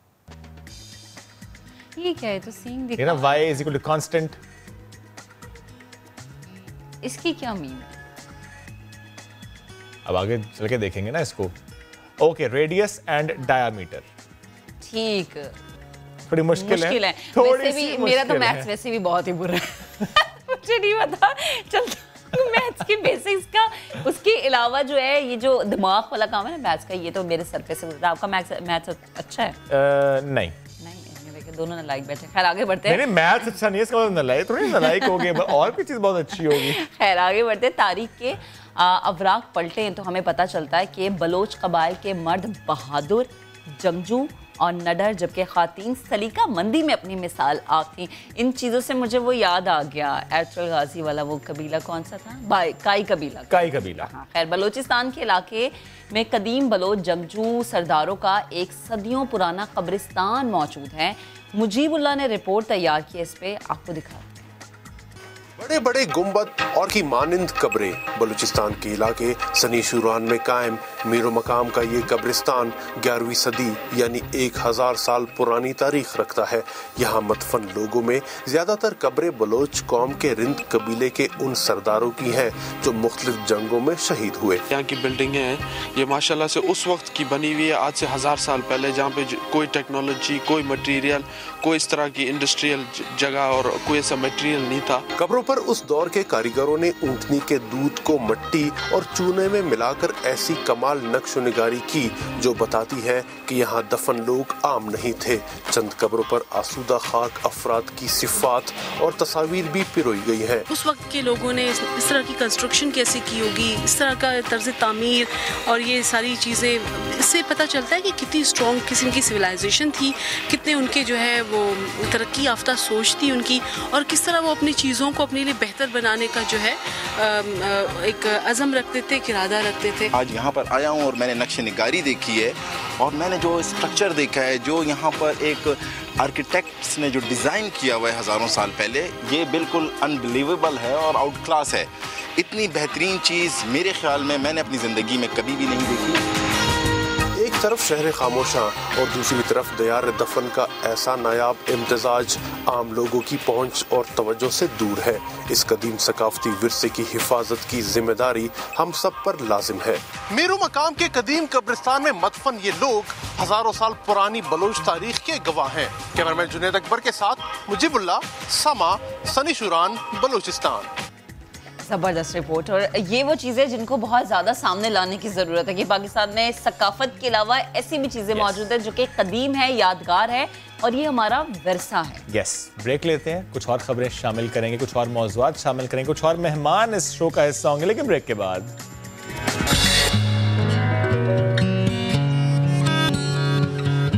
Welcome back. अब जिक्र एक ऐसी खातून का जिन्होंने खिदमत की, इंसानियत की और बहुत सी बेवाओं के लिए उन्होंने बड़ा अच्छा काम किया, उनकी ज़िंदगियां बदल दी, उनका फ्यूचर संवार दिया। नौशहरा से इनका ताल्लुक है, समाजी कारकुन है अब सीमा बाबर। महंगाई के दौर में जो परेशान बेवा ख़वातीन हालात से परेशान हैं उनको ट्रेनिंग दी सो दैट वो बाइज़्ज़त रोज़गार हासिल कर सकें। उनको ऐसा टैलेंट दिया, उनको ऐसा हुनर दिया कि उसके बाद वो आसानी से अब ख़ुद कमा सकती हैं, घर की कफ़ालत कर सकती हैं। बिल्कुल। और ये एक नेकी भी है जो कि शायद उस वक्त तक जारी रहेगी जब तक ये दुनिया कायम है, क्योंकि कहते हैं किसी को एक चीज़ सिखा देना जो कि बाद में उसके काम आए, ये एक सदका जारिया भी है। तो सीमा ने जो काम किया वो यकीनन मिसाल है, क्योंकि हमारा मुआशरा इस वक्त उस नहज पर है जहाँ पर ऐसी खातीन का मुआशरे में होना बेहद ज़रूरी है, क्योंकि जो माहौल बनता जा रहा है उसमें घर का पहिया जो है वो सिर्फ एक शख्स नहीं चला सकता। और मैं कल ही हमारी टीम जब बैठी हुई थी, हम सारे डिस्कस कर रहे थे एहसास प्रोग्राम के हवाले से भी। ठीक है, एहसास प्रोग्राम का क्रेडिट लेती है पाकिस्तान तहरीक इंसाफ की गवर्नमेंट, जिस हम देखते हैं अक्सर जगहों पर ख़वातीन लंबी लंबी कतारें लगाकर वो पैसे हासिल करने के लिए वहाँ मौजूद होती हैं। ऐसे में हम डिस्कस ये कर रहे थे, अगर हुकूमत इस तरह से सोचे कि लोगों को हुनर दे, वो डिस्ट्रिक्ट लेवल पर हो, वो यूनियन लेवल पर हो, कि उनको हुनर दे ताकि वो कमा सकें, बिकॉज कब तक हुकूमत पैसे देगी, आखिर खुद कफील होना होगा। बिल्कुल। देखिए, मैं वही तो बात कर रही हूँ कि ये वो चीज़ें जो कि आप इंसान के लिए एक नेकी कर जाते हैं और ये फिर मरते दम तक उसके बाद भी ये चीज़ जारी रहती है। सीमा का ये सफ़र कब शुरू हुआ और अब तक कितनी खातीन ऐसी हैं जिनकी जिंदगियां सीमा संवार चुकी है, जिनके घर में ऐसा चिराग सीमा रोशन कर चुकी हैं कि वो रहती दुनिया तक शायद उनके घर को रोशन करेगा। सीमा हमारे साथ मौजूद हैं और उनसे बात करते हैं। अस्सलाम वालेकुम सीमा, गुड मॉर्निंग। मुझे ये बताएगा कि बेवा खातीन की ट्रेनिंग और रोज़गार नौशहरा में ये कितना मुश्किल था? वालेकुम अस्सलाम, जज़ाकुमुल्लाह खैर, आपने मुझे मौका दिया। नौशहरा जो है KPK का एक पसमानदा शहर, उसमें एक गांव पीरपियाई से मेरा ताल्लुक़ है और 2008 से 10 तक मैंने कुरान जब तर्जुमे से पढ़ा तो मुझे ये एहसास हुआ कि अल्लाह ताला को खुश रखने के लिए इंसान की दिल की खुशी आप पहले हासिल करेंगे। तो मैंने इस हवाले से जब देखा तो हमारे गांव की जो औरतें हैं ये बहुत ही पीछे, बहुत ही पसमानदा, तो इनको मैंने फोकस किया, इन पे काम करने की ठान ली कि अपने गांव के लिए कुछ करना है। तो अल्हम्दुलिल्लाह 2011 से मैंने ये ट्रेनिंग सेंटर अपने घर के एक छोटे से कमरे से शुरू किया। अच्छा। और फ्री ट्रेनिंग, अल्लाह ताला मुझे इस पे कायम दायम रखे। मैं ट्रेनिंग का कोई मुआवजा नहीं लेती। इवन कि ये फॉर्म फिलिंग के लिए जो पैसे लिए जाते हैं वो भी मैं अपने ज़राए से पैदा करती हूँ। अच्छा। तो स्टार्ट में ज़रा मुश्किल थी, लोग मुखालिफ थे, लोगों की जहन ये इस चीज़ को कबूल नहीं कर रहे थे कि कोई फ्री भी कोई काम करता है। बिल्कुल और असल में मेरा मकसद आखरत को संवारना था, मेरा मकसद अल्लाह की रज़ा थी, मैं उस मकसद पे चल रही थी। यहाँ की छोटी छोटी खुशियाँ और छोटे छोटे फ़ायदों को हम देखते हैं और हम एक बहुत बड़ी मकसद के हसूल के लिए काम नहीं करते। तो मैंने इन लोगों की फ्री ट्रेनिंग और साथ कुरान तर्जुमे से, ताकि ये औरतों को समझ आए कि उन्होंने ज़िंदगी कैसे गुजारनी है। तो इस पे मैंने काम शुरू किया और अल्हम्दुलिल्लाह अभी तक मैंने तकरीबन 500-550 औरतें अच्छे तरीके से ट्रेन की हैं। ऐसे ट्रेनिंग सेंटर ये नहीं है कि बराए नाम कागज़ का एक सर्टिफिकेट उनको दे दिया जाता है और वो उनको कह दिया जाता है कि अब आप ट्रेन हो। नो, जब तक मेरा मकसद ये है कि ये अपने पाँव पे खड़ी हो, ये अपने लिए कुछ कर सके। अच्छा सीमा, अपने बच्चों के लिए एक चीज़ मुझे बताएगा, जो बीज आपने बोया, जो चिराग आपने रोशन किया, क्या इस ट्रेनिंग में ये भी शामिल है कि ये खातीन आगे जाके दीगर खातीन के लिए ऐसी ही चीज़ें कायम करें, ऐसा ही माहौल बनाएं कि आपने एक ट्रेनिंग सेशन शुरू किया, जो आपसे ट्रेनिंग ले रही हैं वो भी आगे यही तालीम दें? अल्हम्दुलिल्लाह मेरे ट्रेनिंग सेंटर की खूबसूरती यही है कि यहाँ पे बच्चियाँ सिर्फ ट्रेन नहीं होती, बल्कि यहाँ पे उनको इस हवाले से भी फिर ट्रेन किया जाता है, उनको टाइम दिया जाता है कि आप ट्रेनिंग दें। उनको हेल्पर ले लिया जाता है, उनको ट्रेनर ले लिया जाता है, उनको कटर के मौके दिए जाते हैं, उनको मज़ीद स्टिचिंग के मौके दिए जाते हैं। तो वो पूरी माहिर हो के, और 2-3 लड़कियां हमारी अब भी हमारे गांव में प्रॉपर छोटे छोटे सेंटर अपने लिए, अब ये मेरे वाला सेंटर विस्पर सेंटर जो है ये तो गांव की भलाई के लिए, वो अपने मोहल्ले की भलाई के लिए, इसी सेंटर से फारिगशुदा ट्रेनिंग जो जिन्होंने ली होती है वो उनको अपने पास बिठा के छोटे छोटे सेंटर उन्होंने बनाए हुए हैं, जिनको आप कहें कि प्रोडक्शन सेंटर, मतलब वो काम कर रही हैं। और बाकी जो इंडिविजुअली, यानी कोई गली कोई मोहल्ला ऐसे नहीं जहाँ पे अल्हम्दुलिल्लाह इस सेंटर की ट्रेन खातून बैठ के अपने मोहल्ले को कितनी अच्छी बात है के काम को संभाल रही है। ये कितनी अच्छी बात है। हर गली मोहल्ले में कोई ऐसी खातून मौजूद है जिसने आपके पास ट्रेनिंग ली और अभी वहाँ पर वो खुद भी कमा रही है और ट्रेनिंग दे भी रही है मुख्तलिफ जगहों पर। फोकस सिर्फ बेवा खवातीन है सीमा साहिबा, या कि कोई भी खातून आपके ट्रेनिंग सेंटर पर आकर सीख सकती है? हमारे सेंटर का जब मैंने स्टार्ट लिया था तो ट्रेनिंग मकसद थी ना, ट्रेनिंग गरीब लोगों को। लेकिन जब मैंने देखा कि मुख्तलिफ लोग, अब ये ट्रेनिंग सेंटर नहीं है, अल्हम्दुलिल्लाह वेलफेयर सेंटर हो गया, लोगों के एतबार शुरू हो गए, छोटी छोटी चीज़ें लोग मेरे पास छोड़ जाते हैं कि ये आप तकसीम करें। तो यहाँ पे मैंने देखा है कि बेवाओं की ज़िंदगी बहुत ख़राब थी। यहाँ हमारे इस यूसी में 200 बेवाएँ हैं तकरीबन, और ये यंग बेवाएँ हैं, और इन बेवाओं का तो बहुत बुरा हाल है। इनका घर में कमाने वाला कोई नहीं है। यस, कोई नहीं है। तो मैंने पहले तो इनका सेशन लेती हूँ, इनकी दिमाग को जरा, इनकी सोच को सही करती हूँ कि आपने निकलना है। अब ये जो वक्त आया अल्लाह की तरफ से, अब आपने अपने बच्चों के लिए जीना है। मुख्तलिफ किस्म के लेक्चर दे के उनमें ये हौसला पैदा करती हूँ कि अब आपने मरने वाले के साथ मरना नहीं, आपने कुछ करना है, कुछ 1 साल वो यहाँ पे ट्रेनिंग हासिल करती है। 1 साल के दौरान उनकी मदद की जाती है, 2000-3000 से लेके 5000 तक मंथली मैं उनको देती हूँ, ताकि वो ज़हनी तौर पे घर से सेटिस्फाइड हो। उनको यहाँ पे ये ट्रेनिंग सीखने की जो चीज़ें होती है वो दी जाती हैं। जब वो भरपूर तरीके से ट्रेनिंग सीख लेती है, वो खुद ब खुद बन जाती है इस सेंटर में। उसमें जो क्वालिटी होती है ना कुछ भी करने की, वो उभर आती है। तो वो सबसे बड़ी बात जो होती है ना वो ये कि बोलने के काबिल हो जाती है। वो बिल्कुल सही बात है। उन्हें मालूम होता है कि उन्होंने इस माशरे में अब कैसे चलना है, क्योंकि जाहिर है का पता चलता है, मालूम हो जाता है। लेकिन सीमा साहिबा मुझे बताइएगा, सिर्फ स्टिचिंग सिखाई जा रही है या और भी कोई हुनर है जो कि सिखाए जा रहे हैं उनको? अल्हम्दुलिल्लाह यहाँ पे सिलाई, जो कढ़ाई से हम स्टार्ट लेते हैं अपने कोर्स को। सबसे पहले कढ़ाई हम कुछ सिखाते हैं, क्योंकि जब तक आपको सुई धागे पकड़ने का पता ना हो ना, उसके बाद हम कटिंग, ग्राफिंग और स्टिचिंग। इसके अलावा फिर ये बच्चियाँ जब ट्रेनिंग हासिल कर लेती हैं तो 1-2 साल इधर ही रहती हैं, मतलब जिसकी मर्जी हो, ज़बरदस्ती नहीं होती कि आपने रहना है। तो वो मज़ीद माहिर बनती है, टेलरिंग की तरफ चली जाती है। काम हम लेते हैं ऑर्डर पे, लोकल लोग हमें देते हैं, या अगर काम ना भी हो तो मेरी ये जिम्मेदारी होती है कि इन लोगों के लिए कि कहीं ना कहीं से मैं काम ढूंढ के लाऊं, तो वो मज़ीद माहिर बनती हैं।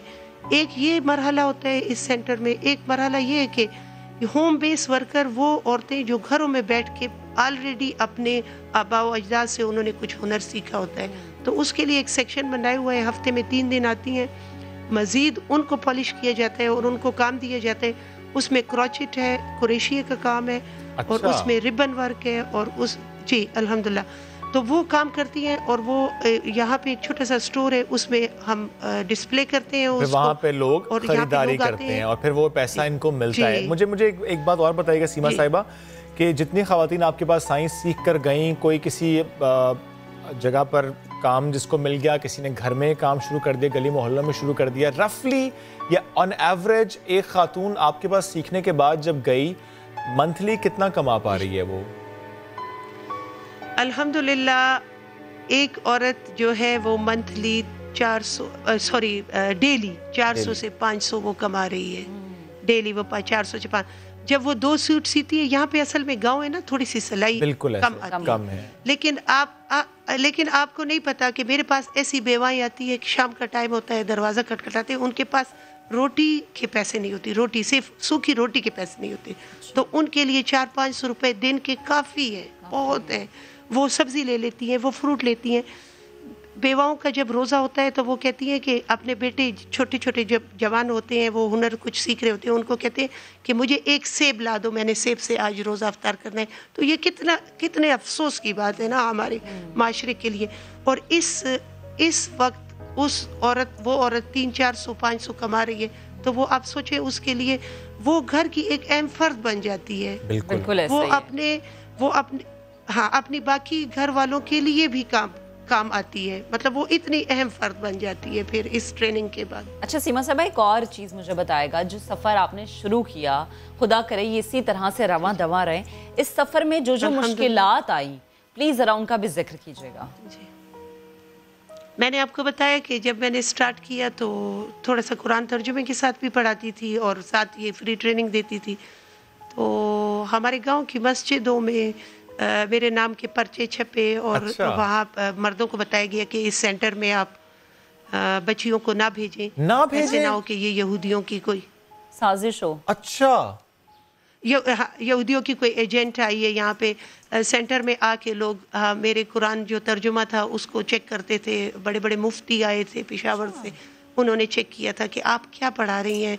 जब वो लोग यहाँ आए तो उन्होंने कहा कि आप आग और पानी इकट्ठा करके चला रही हैं, अल्लाह ताला आपका हाफिज़ व नासिर हो। इस तरह की मुश्किलात ऐलान हुए थे मुख्तलिफ। अभी भी मुश्किलात हैं मुझे, क्योंकि अपने लोगों में अपने गाँव में काम करना, आपको पता है कि बाहर आप काम करती हैं तो इतना पूछ गछ नहीं होता। अपने लोग आपको हर वक्त हर लम्हा देख रहे होते हैं कि कहाँ से कोई मदद आई और इसने कहाँ दी। तो आपकी अकाउंटेबिलिटी यहाँ पे बहुत ज़्यादा हो रही होती है। मैं तो अल्लाह के डर से ये काम कर रही हूँ। आप तो अपनी आखिरत संवारने के लिए कर रहे हैं सीमा साहबा, लेकिन अब क्या हालात बेहतर हुए हैं या अभी भी आपको इस रेजिस्टेंस का सामना करना पड़ता है, इन हालात का सामना करना पड़ता है नौशहरा में? मैं आपको बताऊं कि अब अल्हम्दुलिल्लाह मेरा गांव नहीं पूरे डिस्ट्रिक्ट को मुझ पे फख्र है, क्योंकि जाहिर है उन्होंने देखा है कि आपने कई बेवाओं की जिंदगी सवारी है, उन्हें अपने पैरों पर खड़ा किया है, अब वो खुद कमाती हैं। बेहद शुक्रिया सीमा साहिबा साथ मौजूद थी, आप बहुत अच्छा कर रही हैं और सिर्फ अच्छी नीयत है आपकी, ये सबसे अच्छी बात है। बढ़ते हैं आगे। हमने आंखों की हिफाजत से मुताल्लिक एक सेगमेंट रिकॉर्ड किया था चंद रोज़ पहले कि आंखों की हिफाजत कितनी ज़रूरी है और कब आपको किसी आंखों के माहिर के पास जाने की ज़रूरत होती है और किन चीज़ों से आपकी आंखें कमज़ोर होती हैं। तो ये बहुत से सवाल आते हैं हमारे, हमने इनके जवाब लिए थे, आपको वो सेगमेंट दिखाते हैं। अब आपको बताएं कि आंखें 1000 नेमत होती हैं। आंखों से आप बहुत सारी चीजें देख सकते हैं, बहुत चीजें तक सकते हैं, बहुत सारी चीजें आप अपनी आंखों में समा भी सकते हैं। लेकिन अगर कभी आपको आंखों की कमजोरी हो जाए तो फिर क्या होता है? फिर आप ग्लासेस लगाते हैं, लेंस लगाते हैं, लेंस लगाते हैं, वो ज्यादा डैमेज करते हैं। एग्जैक्टली, सिर्फ ग्लासेस की बात भी नहीं, मैं अब तो इतनी नई किस्म की बीमारियां आ चुकी हैं। हम अक्सर ये सुनते हैं कि अच्छा आंखें हैं वो लाल हैं, कहते हैं जो नर्व है इसमें स्ट्रेस है, ये बड़ा आजकल रिपोर्ट हो रहा है, कॉर्निया के बहुत ज़्यादा इश्यूज़ हैं। तो कहाँ पर हम गलती और कोताही कर रहे हैं? और ये जो आई इश्यूज़ हैं क्या ये बढ़ते जा रहे हैं? और अगर ये बढ़ते जा रहे हैं तो फिर हम इससे बच कैसे सकते हैं? Precaution is always better than cure, and what is the precaution for eyes? आज हम इसकी बात करेंगे। We have with us an eye specialist doctor Mohammad Hamza. Good morning. अस्सलाम वालेकुम। कैसे हैं आप? मैं बिल्कुल ठीक ठाक। Starting from the stress thing, क्योंकि ज़ाहिर स्ट्रेस हमारी ज़िंदगी में रच बस गया, ये आंखों तक पहुंच गया। कहते हैं जब डॉक्टर के पास जाओ कि डॉक्टर साहब मेरी आंखों में दर्द है या कोई और मामले में, कहते हैं your eyes are stressed because you are using so much mobile phone, tablet, आपका स्क्रीन टाइम बहुत बढ़ गया। ये एक बड़ा इस वक्त फैक्टर है सर? जी बिल्कुल सही कहा, ऐसा ही है। और ये सिर्फ पाकिस्तान नहीं, पूरे वर्ल्ड में इसका एक बूम आया है। और specially when we have entered into Covid situation, यहाँ पे ज़्यादा हम स्क्रीन यूज़ कर रहे हैं। प्री कोविड अगर मैं अपनी बात करूँ, मैं 2 आवर्स यूज़ करता था पूरे दिन में। Now in Covid I have to use like around 4 hours, क्योंकि मेरे वेबिनार्स भी फ़ोन पे हैं या टैबलेट पे हैं और हर चीज़ अब ऑनलाइन होती जा रही है। तो हमारी आँखों में जो टीयर्स बनते हैं उनका भी ख़ास निज़ाम है, वो बनते हैं फिर then drain to the nose to the throat. वक्त के साथ साथ अगर आप ज़्यादा स्क्रीन यूज़ करते हैं, यू ब्लिंक लेस। जब हम ब्लिंक लेस करते हैं तो जो हमारा टीयर्स हैं वो पूरी तरह आई के अंदर डिस्ट्रीब्यूट नहीं हो पाते हैं, जिसकी वजह से आँखों में दर्द होना, आंखें लाल होना, ग्रिटी सेंसेशन, जिसको हम फॉरेन बॉडी सेंसेशन कहते हैं, वो होना, ये चीज़ बढ़ती जा रही है। और फिर एंड ऑफ द डे आप जब डॉक्टर के पास जाते हैं वो आपको यही कहता है कि जी आपकी आंखों का तो पानी सूख गया है या फिर आपकी आंखें स्ट्रेस लग रही हैं, जैसे आपने कहा। तो उस सूरत हाल में हमें टीयर सब्स्टिट्यूट का कहा जाता है, आर्टिफिशियल टीयर्स दिए जाते हैं। Artificial tears. अच्छा, ये कोई वर्जिश भी होती है, आप घर बैठे कर लें आंखों की कोई देखिए, ये एक थोड़ा सा मिथ है। वर्जिश से आंखें कभी भी आई साइट बेहतर नहीं होती, ऐसे रुक सकती है कि मजीद कमजोर ना हो। नहीं, ऐसा भी नहीं है, ऐसा भी नहीं है। बेसिकली ये होता है कि जो खास तौर पे कुछ चीज़ें होती हैं जिसमें हम आई की एक्सरसाइज का कहते हैं। अच्छा, ऐसा कोई रिलायबल एविडेंस नहीं है कि इससे विजन इंप्रूव होती है। ओके, हाँ, लेकिन ये कहा जाता है कि उससे आपके आई मसल्स को थोड़ा रेस्ट मिलता है, यू फील बेटर। जब आप फील बेटर करते हैं तो in all of your self you feel much better, much refresh. तो कहा जाता है कि आप अराउंड 20 सेकेंड अपनी आइज़ बंद कीजिए, आंखों को राइट लेफ्ट रोल करें, अच्छा, या फिर रेस्ट करें 20 सेकेंड आंखें बंद करके। लेकिन ये आई साइट इम्प्रूव करने के लिए नहीं है, ये सिर्फ आपके आई मसल्स को रिलैक्स करने के लिए है। अच्छा, अक्सर ऐसा होता है कि ज़्यादा नींद ले लेने से भी आपकी आंखें रेड होना शुरू हो जाती हैं, ऐसा है?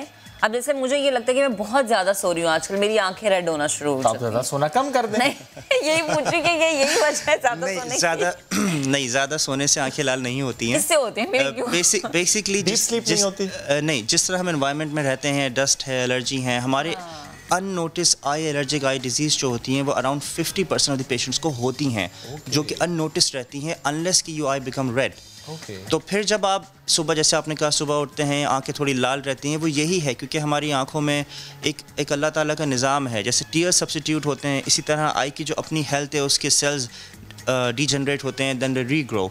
वहाँ पे प्रॉब्लम आती है। अगर आपको एलर्जिक आई डिजीज़ है तो आपको सुबह डिस्चार्ज भी आंखों से आ सकता है, थोड़ा सा येलोइश या वाइटिश। आपको ज़्यादा इचिंग या रबिंग करने की ज़्यादा महसूस हो सकती है ज़रूरत।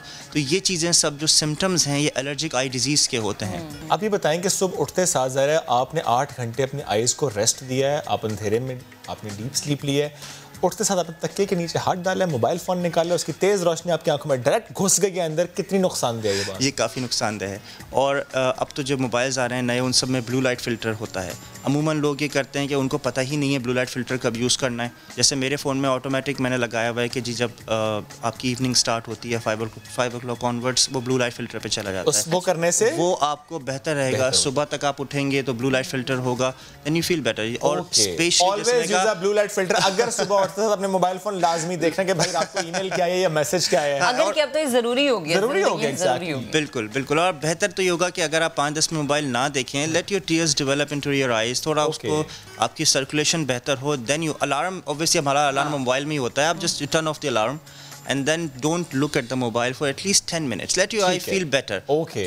जरा आसपास के माहौल से ना वो बेहतर हो जाए, उसके बाद कहना चाहिए कि एक्लेमेटाइजेशन कहते हैं वो। जैसे अब हम एक और टॉपिक की तरफ बढ़ते हैं, डॉक्टर साहब से मुतालिक मैं ऐड कर देता हूँ कि डॉक्टर साहब ने ट्रांसप्लांट किया और उसे कहते हैं DMEK, बड़ा मुश्किल इसका आगे नाम, बिल्कुल नहीं लूँगा मैं। और he is the first doctor, he is the first surgeon जिन्होंने ये साउथहैम्पटन हॉस्पिटल में किया है। तो अब हम ज़रा समझने की कोशिश करते हैं what that DMEK is. Is it a corneal transplant, sir? जी बिल्कुल, ये डेस्मेंट मेम्ब्रेन एंडोथेलियल केराटोप्लास्टी, DMEK। मुश्किल नाम है। सही कहा था मैंने। तो ये बेसिकली एक ख़ास ट्रांसप्लांट है जो एक सूचरलेस है, क्योंकि कन्वेंशनल ट्रांसप्लांट में 16 सूचर्स आते हैं। ओके। ये सूचरलेस ट्रांसप्लांट है और इसमें ख़ास बात यह है कि जो लेयर इफेक्टेड है, यानी कि inner lining of the tissue, हम सिर्फ उसको ही रिप्लेस कर रहे हैं। पाकिस्तान में तो ये नहीं हो रहा। पाकिस्तान में नहीं। DMEK पाकिस्तान में नहीं हो रहा सर, लेकिन जो पाकिस्तान में हो रहा है कॉर्नियल ट्रांसप्लांट, इसका सक्सेस रेट क्या है? ये थोड़ा सा एक अलमिया है, उसके बहुत सारे वजूहात हैं। ट्रांसप्लांट टिश्यू पे भी फैक्टर है, पेशेंट का अपनी किस तरह वो केयर करते हैं उस पर भी है, लेकिन अराउंड 60% या 50% ग्राफ्ट हमारे यहाँ फेल या रिजेक्ट हो जाता है। 50% रिजेक्शन है, बहुत बड़ी फिगर नहीं है? बहुत बड़ी फिगर, मेरे भी अलार्मिंग थी बिल्कुल। अगर हम कंपेयर करें दीगर ममालिक से तो वहाँ पर क्या है ये? वहाँ पे देखें, एक तो जैसे मैंने कहा टिश्यू मटेरियल का भी फ़र्क पड़ता है। यहाँ पे मुख्तलिफ जगहों से टिश्यू आते हैं, वो हमें पता नहीं किस तरह का स्टेटस है उनका। प्लस फिर जब आप ट्रांसप्लांट करते हैं उस वक्त भी हम कुछ सेल्स डैमेज करते हैं। और जब बाद में पेशेंट अपनी केयर ना करे, ड्रॉप्स वक्त पे ना डाले, उसकी वजह से भी ट्रांसप्लांट फेल और रिजेक्ट हो जाते हैं। अच्छा। तो ये जो नया ट्रांसप्लांट है ये बहुत फ़ायदेमंद है उन लोगों के लिए जिनका पहले भी ट्रांसप्लांट हुआ हो। उनको दोबारा उस प्रोसेस से गुजरने की ज़रूरत नहीं है, उनको दोबारा वो 16 स्टिचेस की ज़रूरत नहीं है। सक्सेस रेट इसका सक्सेस रेट 95% है। शायद बहुत सारे लोग जानना चाहते हो कि हम डेली यूज करते हैं लेंसेज, बिल्कुल, तो ये क्या ज्यादा असल में इतनी प्यारी आंखें नहीं है ये क्या ज्यादा इफेक्टिव होता है? देखें, करता है ज्यादा आंखों को? नहीं, contact lens is a very good option अगर आप लेज़र रिफ्रैक्टिव सर्जरी की तरफ नहीं जा रहे हैं, जो चश्मा उतारने की लेज़र कहलाती है। बहुत अच्छा ऑप्शन है कॉन्टैक्ट लेंस, और मैं काफ़ी फेवर में होता हूँ लोगों के इसको लगाने के, लेकिन साथ साथ इसकी एहतियात भी बहुत ज़रूरी है। ख़ास तौर पे आप किस तरह उसको क्लीन करते हैं, किस तरह उसकी केसिंग करते हैं, किस तरह अपने हाथ धोते हैं। टाइम पीरियड है कि आप 1 साल या 6 महीने यूज़ करें तो उतना ही यूज़ करें। बिल्कुल ऐसा ही है, और कुछ डेली डिस्पोजेबल लेंसेज भी आ गए हैं जिसको हम रिकमेंड करते हैं, जिससे कहते हैं पार्टी वेयर भी होते हैं। क्योंकि मैंने पाकिस्तान में भी सबसे अभी भी स्टिल लार्जेस्ट स्टडी है पाकिस्तान में 500 इंडिविजुअल्स की, जिसमें पता चला था कि जी बहुत सारे लोगों को तो पता ही नहीं है कि लेंस साफ कैसे करते हैं। Thank you so much sir, साथ में हमने सीखने की कोशिश की है कि आंखों की हमने करनी है कैसे, और जो जदीद टेक्नोलॉजीज का दुनिया भर में इस्तेमाल हो रहा है, आई विश एंड होप कि वो जल्द पाकिस्तान में भी इस्तेमाल हो।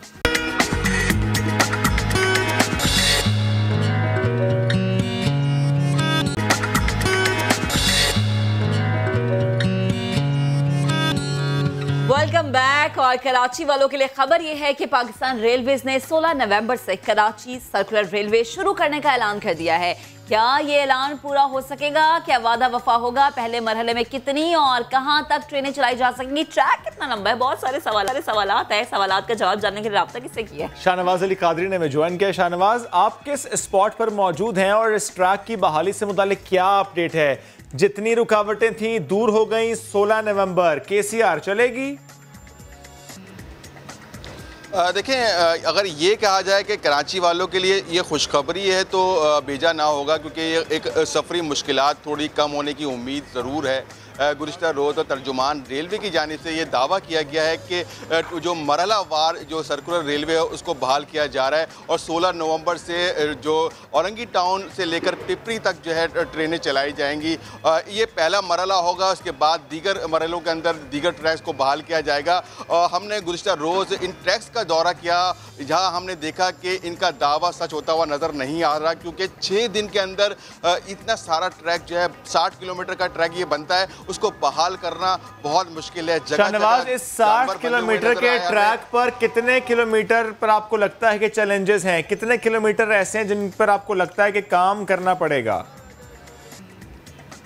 देखिए, खासा लंबा ट्रैक है और तकरीबन 20 से 25 किलोमीटर का ट्रैक ऐसा है जो अभी तक क्लियर नहीं कराया जा सका है। वहाँ पर जानवर भी बंधे हुए हैं, रुकावटें भी हैं, तजाविज़ात भी हैं, तो खासा चैलेंज होगा। दावा तो कर दिया गया है, सुप्रीम कोर्ट की जानिब से ऑर्डर दिया गया था, इसके बाद रेलवे मुतहर्रिक हुई थी और 4 ट्रेनें चलाने का दावा किया था। पहली ट्रेन सुबह 7 बजे से लेकर 10 बजे तक चलाने का दावा किया गया है, जबकि दूसरी ट्रेन 1 बजे से लेकर 4 बजे तक जो है चलाई जाएगी, और ये ट्रेन पिपरी से लांडी होती है। अच्छा शाहनवाज, आप तजावुजात का भी जिक्र कर रहे हैं, तो ये वो तजावुजात है जो कि हम बड़े अरसे से सुन रहे हैं कि गिराई जा रही है सिंध हाई कोर्ट के ऑर्डर पर और हटाई जा रही है, तो मौजूदा तजावुजात को हटाने के लिए भी कोई टाइम फ्रेम दिया गया है?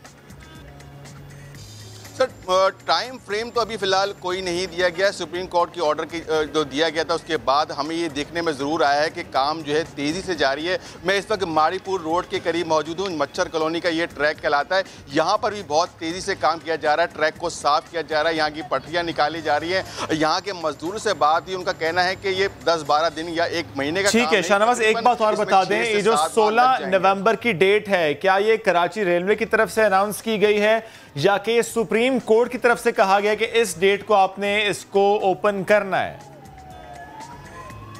देखिए, सुप्रीम कोर्ट के ऑर्डर के बाद ही जो है जो कराची रेलवे है, जो रेलवे है उनकी जानिब से ये बयान दिया गया है कि 16 नवंबर से हम मरहलावार जो है ये ट्रेन ऑपरेशनल कर रहे हैं। तो क्या हम उम्मीद रखें शाहनवाज इन हालात को देखते हुए, क्योंकि आप ऑन ग्राउंड मौजूद हैं, आपने कल भी विजिट किया है और आप जिस तरह बता रहे हैं कि तकरीबन 40% ट्रैक ऐसा है कि जहां पर अभी काम मुकम्मल होने में वक्त लगेगा, डज दैट मीन कि एक और डेट अनाउंस होगी? ये कहीं बीआरटी वाला मामला हमें अब कराची में नजर तो नहीं आएगा डेट पर डेट? शुएब, इसको कूजे में अगर मैं बंद करना कहूँ ना तो सिर्फ ये लॉलीपॉप होगा। अच्छा शाहनवाज, एक और चीज़ ज़रा बता दें, ट्रेनें तो चल रही हैं, बड़ी अच्छी बात है, 16 नवंबर से आगाज़ हो रहा है, चेक एंड बैलेंस को मद्देनजर रखा गया क्योंकि होता ये जल्दबाजी में आगाज़ कर दिया जाता है, इफ्तिताह हो जाता है, लेकिन बाद में इंतहाई वाक़यात ऐसे रिपोर्ट होते हैं जो खौफनाक होते हैं, आग लग जाती है या खुदा ना खास्ता ट्रैक से पटरी से जो है वो ट्रेनें उतर जाती है, तो ऐसा खुदा ना खास्ता मामला तो नहीं होगा? पूरा चेक एंड बैलेंस रखा गया है? देखिए, ये अभी तो बहुत प्री मैच्योर होगा इस बारे में बयान देना, क्योंकि अभी तक तो यहाँ पर जो ट्रेनों के जंक्शंस हैं वो तैयार नहीं हुए हैं, स्टॉप तैयार नहीं हुए हैं, तो कोई प्लानिंग नहीं की गई है, सिर्फ दावा कर दिया गया है, दावा है, सिर्फ अनाउंसमेंट है। शाहनवाज, एक बात और, वो बोगियां जो कि इस्लामाबाद में मौजूद थी, क्या कराची पहुंच गई हैं? बिल्कुल, उनको तैयारी कर ली गई है, 2 से 3 रोज के अंदर जो है वो कराची पहुंचा दी जाएंगी, लेकिन असल मसला यहाँ असल मसला ये है कि ट्रैक क्लियर होगा तो ही वो बोगियां यहाँ पर चलेंगी। तो अनाउंस तो कर दिया 16 नवंबर, लेकिन हालात से ये लगता नहीं है कि 16 नवंबर को KCR इस ट्रैक पर चलेगी। 60 किलोमीटर का लंबा ट्रैक जिसमें तकरीबन 40% ट्रैक पर तजावुजात हैं और वहां पर ट्रैक क्लियर करने में बहुत दिन लग जाएंगे। मजदूर भी ऐसा बता रहे हैं जो वहां पर मौजूद हैं। बेहद शुक्रिया शाहनवाज, आपने अपडेट किया। और अब हम बात करेंगे बहुत सारे मसलों की, और इन मसलों में आप भी शामिल हो सकते हैं। आप भी हमें कॉल कर सकते हैं, अपना मसला बता सकते हैं। चेहरे पर झुर्रियां, बालों का गिरना, उनकी ग्रोथ या फिर कील महासे और स्याह होंठों को गुलाबी कैसे बनाया जाएगा, ये हम आपको बताएंगे। और कोई मसला और है तो वो भी आप शेयर कर सकते हैं, बिकॉज हमारे ऐसा पैनल होता है जो मसला कोई भी हो आपको जरूर उसका हल बताते हैं। मुख्तलिफ प्रोग्राम्स में जो हमने पहले किए, फलों से और सब्जियों के जरिए उनका इलाज बताते हैं हम आपको रहे हैं। कुछ आज भी आसान सी टिप्स लेकर हम हाजिर हैं। Do call us, share your issue, और हम उस पर अपने माहिराना राय लेंगे। Dermatologist doctor Khurram and herbalist doctor Bilkis हमारे साथ मौजूद है। Good morning. कैसे हैं आप? ठीक ठाक।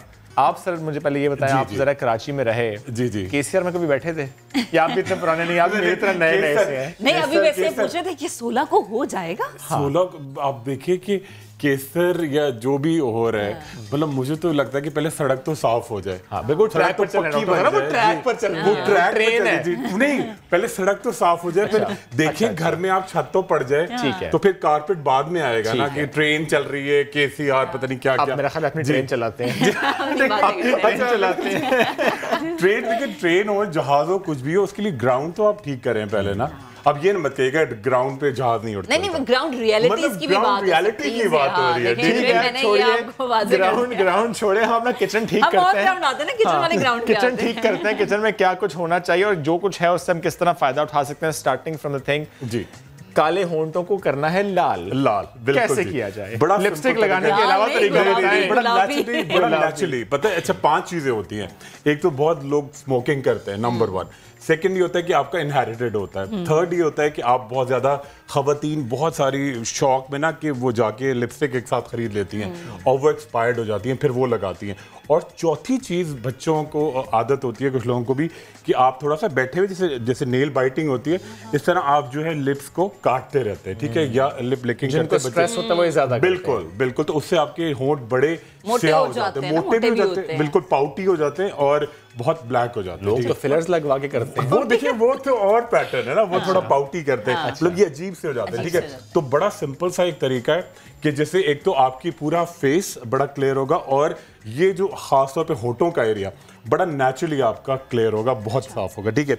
अच्छा जी, मैं आपको लिमिटेड चीज़ें बताता हूँ जिसको आप इस्तेमाल करके खुद घर पे भी कर सकते हैं। देखिए, आपने अक्सर और बेशतर लोगों ने देखा होगा यूकलिप्टस ऑयल, ठीक है, सफ़ेदे का तेल, इतने सारे दरख्त होते हैं। सफ़ेदे का ऑयल जो होगा वो आप रोज़ वाटर में इन्फ्यूज़ करके आप पहले अच्छी तरह से हाथ जहाँ भी लगा रहे हैं, होठों पे तो हम नहीं लगा सकते पूरे चेहरे पे, तो आप पूरे चेहरे पे लगाएं इसको, ठीक है, रोज़ वाटर में इन्फ्यूज़ करके, ठीक है, ठीक है। ये आपने क्लीन किया। इसके बाद ये होता है एक्सट्रैक्ट, आराम से हर फार्मेसी पे मिलता है। इसको कहते हैं जी माल्टोज एक्सट्रैक्ट। ये बना होता है माल्टे का, जी सिट्रस माल्टोज एक्सट्रैक्ट होता है, बड़ा जबरदस्त। माल्टा मुल्क से आया है माल्टोज एक्सट्रैक्ट, ठीक है। अच्छा जी, ये देखें, ये माल्टोज एक्सट्रैक्ट, ये ऑरेंजिश एक्सट्रैक्ट होता है और थोड़ा सा इसको इन्फ्यूज करते हैं आप पेपरमिंट ऑयल में, ठीक है। ओके, तो बड़ा ठंडक देता है और साफ करता है। ये आपने लगाया, ये भी पूरे चेहरे पे लगाना है? पूरे चेहरे पे और होंठों पे, ठीक है। ये लगाया आपने अच्छी तरह से, इसको आपने एब्जॉर्ब किया। इसके बाद आप लगाएंगे जी, बाजार में मिलेगा लैक्टिक एसिड, ये दूध का एक्सट्रैक्ट होता है, ठीक है। लैक्टिक एसिड, फटा हुआ दूध, फटा हुआ दूध कह लें, बिल्कुल सही बात है, ठीक है। लैक्टिक एसिड आपने लिया, इसको इन्फ्यूज किया, ठीक है। अच्छा, उसके बाद एक बड़ा ज़बरदस्ती आपको हर जगह बाजार में मिलेगी, आप खुद बनाएंगे, एक क्रीम होती है जिसके अंदर क्रैनबेरी और स्ट्रॉबेरी का मिक्सचर होता है, ठीक है। क्रैनबेरी और स्ट्रॉबेरी, ठीक है। ये दोनों जो है एंटीऑक्सीडेंट हैं, ठीक है। और आपने क्या किया, इनको लेके जहां जहां आप चाहते हैं कि आपके होंठों पे, चेहरे पे, आपने लिया और इसको अच्छी तरह से पूरे फेस पे इस मशीन के थ्रू, ये मशीन किचन में नहीं मिलेगी, ये मगर ये बहुत सस्ती है। अच्छा, बहुत सस्ती है, ठीक है। ये आपको मिलेगी, इसमें आप अच्छी तरह से पूरा रब करके ब्रश पे, टूथब्रश से कर लें? नहीं, टूथब्रश से नहीं करेंगे, ठीक है। वो थोड़ा बाथरूम में जा रहे, मार्केट नहीं जाना हमने। ये देखिए, अब ये आपने किया, ठीक है। अच्छा, पूरा चेहरा करेंगे, चेहरा ये होगा आपका चेहरा, ये, और जो आपकी कॉलर बोन्स है यहाँ तक, और लिप्स भी होंगे, ठीक है। और आपके कान भी होंगे और नेप ऑफ द नेक भी, ठीक है। ये आपने लगा के, ठीक है, इसके ऊपर आप लगाएंगे, ये देखिए बड़ी जबरदस्ती चीज है, ये गोट्स मिल्क, ठीक है। Goats milk, finally doctor Khurram आज ले ही आए हैं, इसका मतलब बकरी दूध आप दे रही है। आप देखिए, और बड़ी जबरदस्त क्रीम है ये, और ये नेचुरली आपको बिल्कुल दूध की बनी हुई है। अच्छा, अजीब, ये नहीं, ये लगा के, इसके ऊपर ये लगा के मैं बताता हूँ, ये आपने लगाया इसके ऊपर, ठीक है। और इसको आपने हाफ एन आवर लगा के छोड़ दिया, ठीक है। और अब आप किचन का काम कर रही हैं, सफाई कर रही हैं, जो भी कर रही हैं, डेबरी आने दें, मिट्टी आने दें, कोई मसला नहीं। ये लगा के इसके बाद हाफ एन आवर बाद बड़ा जबरदस्त सा इम्पैक्ट आएगा। आप कोई अच्छा सा फेस वॉश जिसके अंदर बहुत ज्यादा केमिकल्स ना हो, ठीक है। अच्छा। बड़ा बिल्कुल फ्री हो केमिकल से, बड़ा और बड़ा माइल्ड हो, उससे आप हाथ धोएं। और देखिए, मैं तो अभी 5 मिनट में आपको दिखा रहा हूँ। नॉन मेडिकेटेड सोप इस्तेमाल कर सकते हैं, वो भी कर सकते हैं, मगर ये देखिए, ये क्यूकम्बर एक्सट्रैक्ट का ना, इससे आप धोएं और आप देखें कि आपके हाथों, आप पूरा चेहरा, होंठ आपके बिल्कुल नेचुरली, बिल्कुल गुलाबी, बहुत साफ सुथरे। कितनी देर तक लगा रहना? आधा घंटा। अच्छा, आधा घंटा, जी बिल्कुल, आधे घंटे के बाद पहले हमने ये ऑयल, पहले हमने क्या किया जी, सबसे पहले हमने ये लगाया, ठीक है। उसके बाद हमने माल्टोज एक्सट्रैक्ट लगाया, फिर लैक्टिक एसिड, ठीक है, फिर गोट्स मिल्क की क्रीम, और नहीं, से पहले स्ट्रॉबेरी का और क्रैनबेरी का एक्सट्रैक्ट और गोट्स मिल्क की क्रीम, और ये लगा के आप हाफ एन आवर बाद मुंह धो लें, स्माइल फेस। आप ये देखिए ना, बिल्कुल आपके नेचुरली जी, और बहुत जबरदस्त जी। आप ये देखिए, इसको बिल्कुल फिर होंठ डॉक्टर बिल्किस के दुपट्टे जैसे पिंक हो जाएंगे, बिल्कुल बिल्कुल बिल्कुल बिल्कुल बिल्कुल गुलाबी होंठ, ठीक है। और ये देखिए, आप इसको लेके और डेली लगाएं, तो आधे घंटे पौने घंटे में आपको कुछ भी नहीं करना, आपका फेशियल, आपकी फेस लिफ्टिंग, आपका सब कुछ अच्छा, ये जो भी आपने मसाज किया है, ये कितनी देर तक करना है? ये 5 मिनट करेंगे, जो सारा डेबरी अंदर से मैल कुचैल निकालेगा ना, तो ये बिल्कुल, और खास तौर पे खवातीन अगर चाहें, चेहरे के अलावा ये जो नकल्स होते हैं ना, ये बड़ी परेशान होती हैं, नकल्स, एल्बोज, और ये ठीक है जी। तो बड़ा आपका चेहरा जबरदस्त। इससे पहले कि हम आगे बढ़े, एक खबर आ रही है हमारे पास, वो भी शेयर कर लेते हैं। मनी लॉन्ड्रिंग रेफरेंस, इसमें शहबाज शरीफ, हमजा शहबाज और उनकी फैमिली पर फर्द जुर्म आयद कर दी गई है। एज यूजुअल मुल्जिमान सेहत जुर्म से इनकार कर दिया है। इसी पर बात करेंगे, शाहिद हुसैन ने हमें ज्वाइन किया। जी शाहिद, अपडेट कीजिएगा। जी, ये जो मनी लॉन्ड्रिंग रेफरेंस है, जिसमें शहबाज शरीफ की फैमिली के जो अरकान हैं वो भी शामिल हैं, उनके बेटे हैं, उनकी बेटियां, दामाद, आज उसमें फर्द जुर्म आयद कर दी गई है, जिसमें तकरीबन 10 मुल्ज़िमान हैं जिन पे फर्द जुर्म आयद की है। 6 मुल्ज़िमान पे फर्द जुर्म आयद नहीं की, क्योंकि वो उनमें से कुछ वादा माफ गवाह हैं और कुछ पेश नहीं हो रहे। तो तमाम मुल्ज़िमान, जिनमें हमजा शहबाज भी शामिल हैं, शहबाज शरीफ भी शामिल हैं, उन्होंने अपनी सेहत जुर्म से इनकार कर दिया। अब बाकायदा ट्रायल का आगाज होगा। बेहद शुक्रिया, आपने अपडेट किया शाहिद हुसैन। ठीक है, फिर से हम जरा बढ़ते हैं अपने टोटकों की जानिब, और जो हम आवाम को बता रहे, जो मसाइल, आप हमें कॉल कर सकते हैं, अपने मसले हमारे साथ शेयर कर सकते हैं, उनका हल हमारे जो पैनल है वो आपको बताएगा। क्या बात है, कॉल्स क्यों नहीं आ रही भाई? जागिए, कॉल कीजिए। आ जाती है। कहाँ आ गई फाइक बुरे वाला से कॉल आ गई, देखें कहने की देर थी, हम इंतजार करवा रहे थे। फाइक, गुड मॉर्निंग, किनसे सवाल करना चाहेंगे? अस्सलाम वालेकुम फाइक, आपको आवाज आ रही है? Good morning. ठीक है फाइक, जो और कराए इंतजार, चले गए वो। चलिए doctor Bilqis, coming to you. पहला टोटका क्या है आपके पास? अच्छा, मैं छाइयों के लिए घर से बता रही हूँ कि आपने क्या करना है। आजकल अनार आए हुए हैं, तो अनार का जो छिलका है वो भी आपकी पिगमेंटेशन या मलाजमा जो बहुत ज़्यादा डार्कर होता है उसके लिए बहुत अच्छा है। अच्छा, सबसे पहले फ्रैकल्स और मलाजमा में थोड़ा सा फ़र्क करें। फ्रैकल्स का मतलब है कि नुक्तों की तरह ब्राउन तिल, तो जो है ना उसके लिए अगर चीज़ें बताई चाहिए वो अलग है। ये मैं बता रही हूँ मलाजमा, जैसे पैच बटरफ्लाई इसमें क्या कहते हैं? पिगमेंटेशन कहते हैं? पिगमेंटेशन कहते हैं और डीप पिगमेंटेशन जो बिल्कुल ऐसे डार्कर हो जाता है, बिल्कुल कलर चेंज हो जाता है और बाज़ औक़ात इसमें ड्राइनेस आने लगती है। तो आपने घर से अगर करना है तो मैं आपको 2 चीज़ें बता देती हूँ। और डॉक्टर बिल्किस बताने के साथ साथ ये भी बताएगा ये होता क्यों है? इसके हेरिडिटरी, एनवायरमेंटल फैक्टर क्या है? हेरिडिटी नंबर 1 हेरिडिटी होता है क्योंकि यहाँ पर भी पैचेस बने हुए होते हैं और फिर किसी बीमारी की वजह से भी हो सकता है। हाँ, one of the reason is stress की वजह से मेडिसिन का इफेक्ट भी हो सकता है। साइड इफेक्ट बिल्कुल हो सकता है। ये आपके देखिए जो हमारा लीवर है, किचन लेबोरेटरी है, उसके वो उसका भी ऊपर एनेमिक हो तो भी हो सकता है, हार्मोन्स की वजह से भी हो सकता है, यूवी रेजेस की वजह से भी हो सकता है, धूप की वजह से भी हो सकता है। ख़वातीन में ये ज्यादा होता है? नहीं, दोनों में होता है। अब नहीं कोई हम जेंडर को वो नहीं कर सकते। जैसे धूप में जाते हैं और गैर मयारी कॉस्मेटिक इस्तेमाल करने से भी होता है। मतलब कि बहुत सारे रीजन हैं। अब रीजन कुछ भी हो, इंटरनल इन्वेस्टिगेशन लाजमी है तो मालूम हो कि इशू है क्या। अब बताइए। और जी उसके अलावा करना क्या है आपने घर से, सर्दियां आ गई हैं तो अनार और मूली आ जाती हैं और बहुत जूसी आती है, तो अनार का जूस मूली के साथ मिक्स करके लगा सकते हैं। 1 किचन टिप है। दूसरा आपने लेना है बादाम। ये मैं आपको इस बनाना बता रही हूँ कि सारी चीज़ों को बना के एक दफ़ा आप रख लें। सही है। इसमें बादाम कितनी तादाद में लिए? सब हम वज़न लेना है। मैं सिर्फ इसको इसलिए उठाया कि सारी चीज़ें इसमें डाल के बताऊँगी। दूसरा है अनार का छिलका। तीसरा हुस्न यूसुफ इसलिए डालेंगे ताकि स्क्रबिंग अच्छी तरीके से हो। सही है। इसमें गोंद कतीरा भी डलेगा। ठीक है। गोंद कतीरा इसलिए डालना है कि ताकि ये बाइंड होकर आपके चेहरे पर रह जाए। उसके अलावा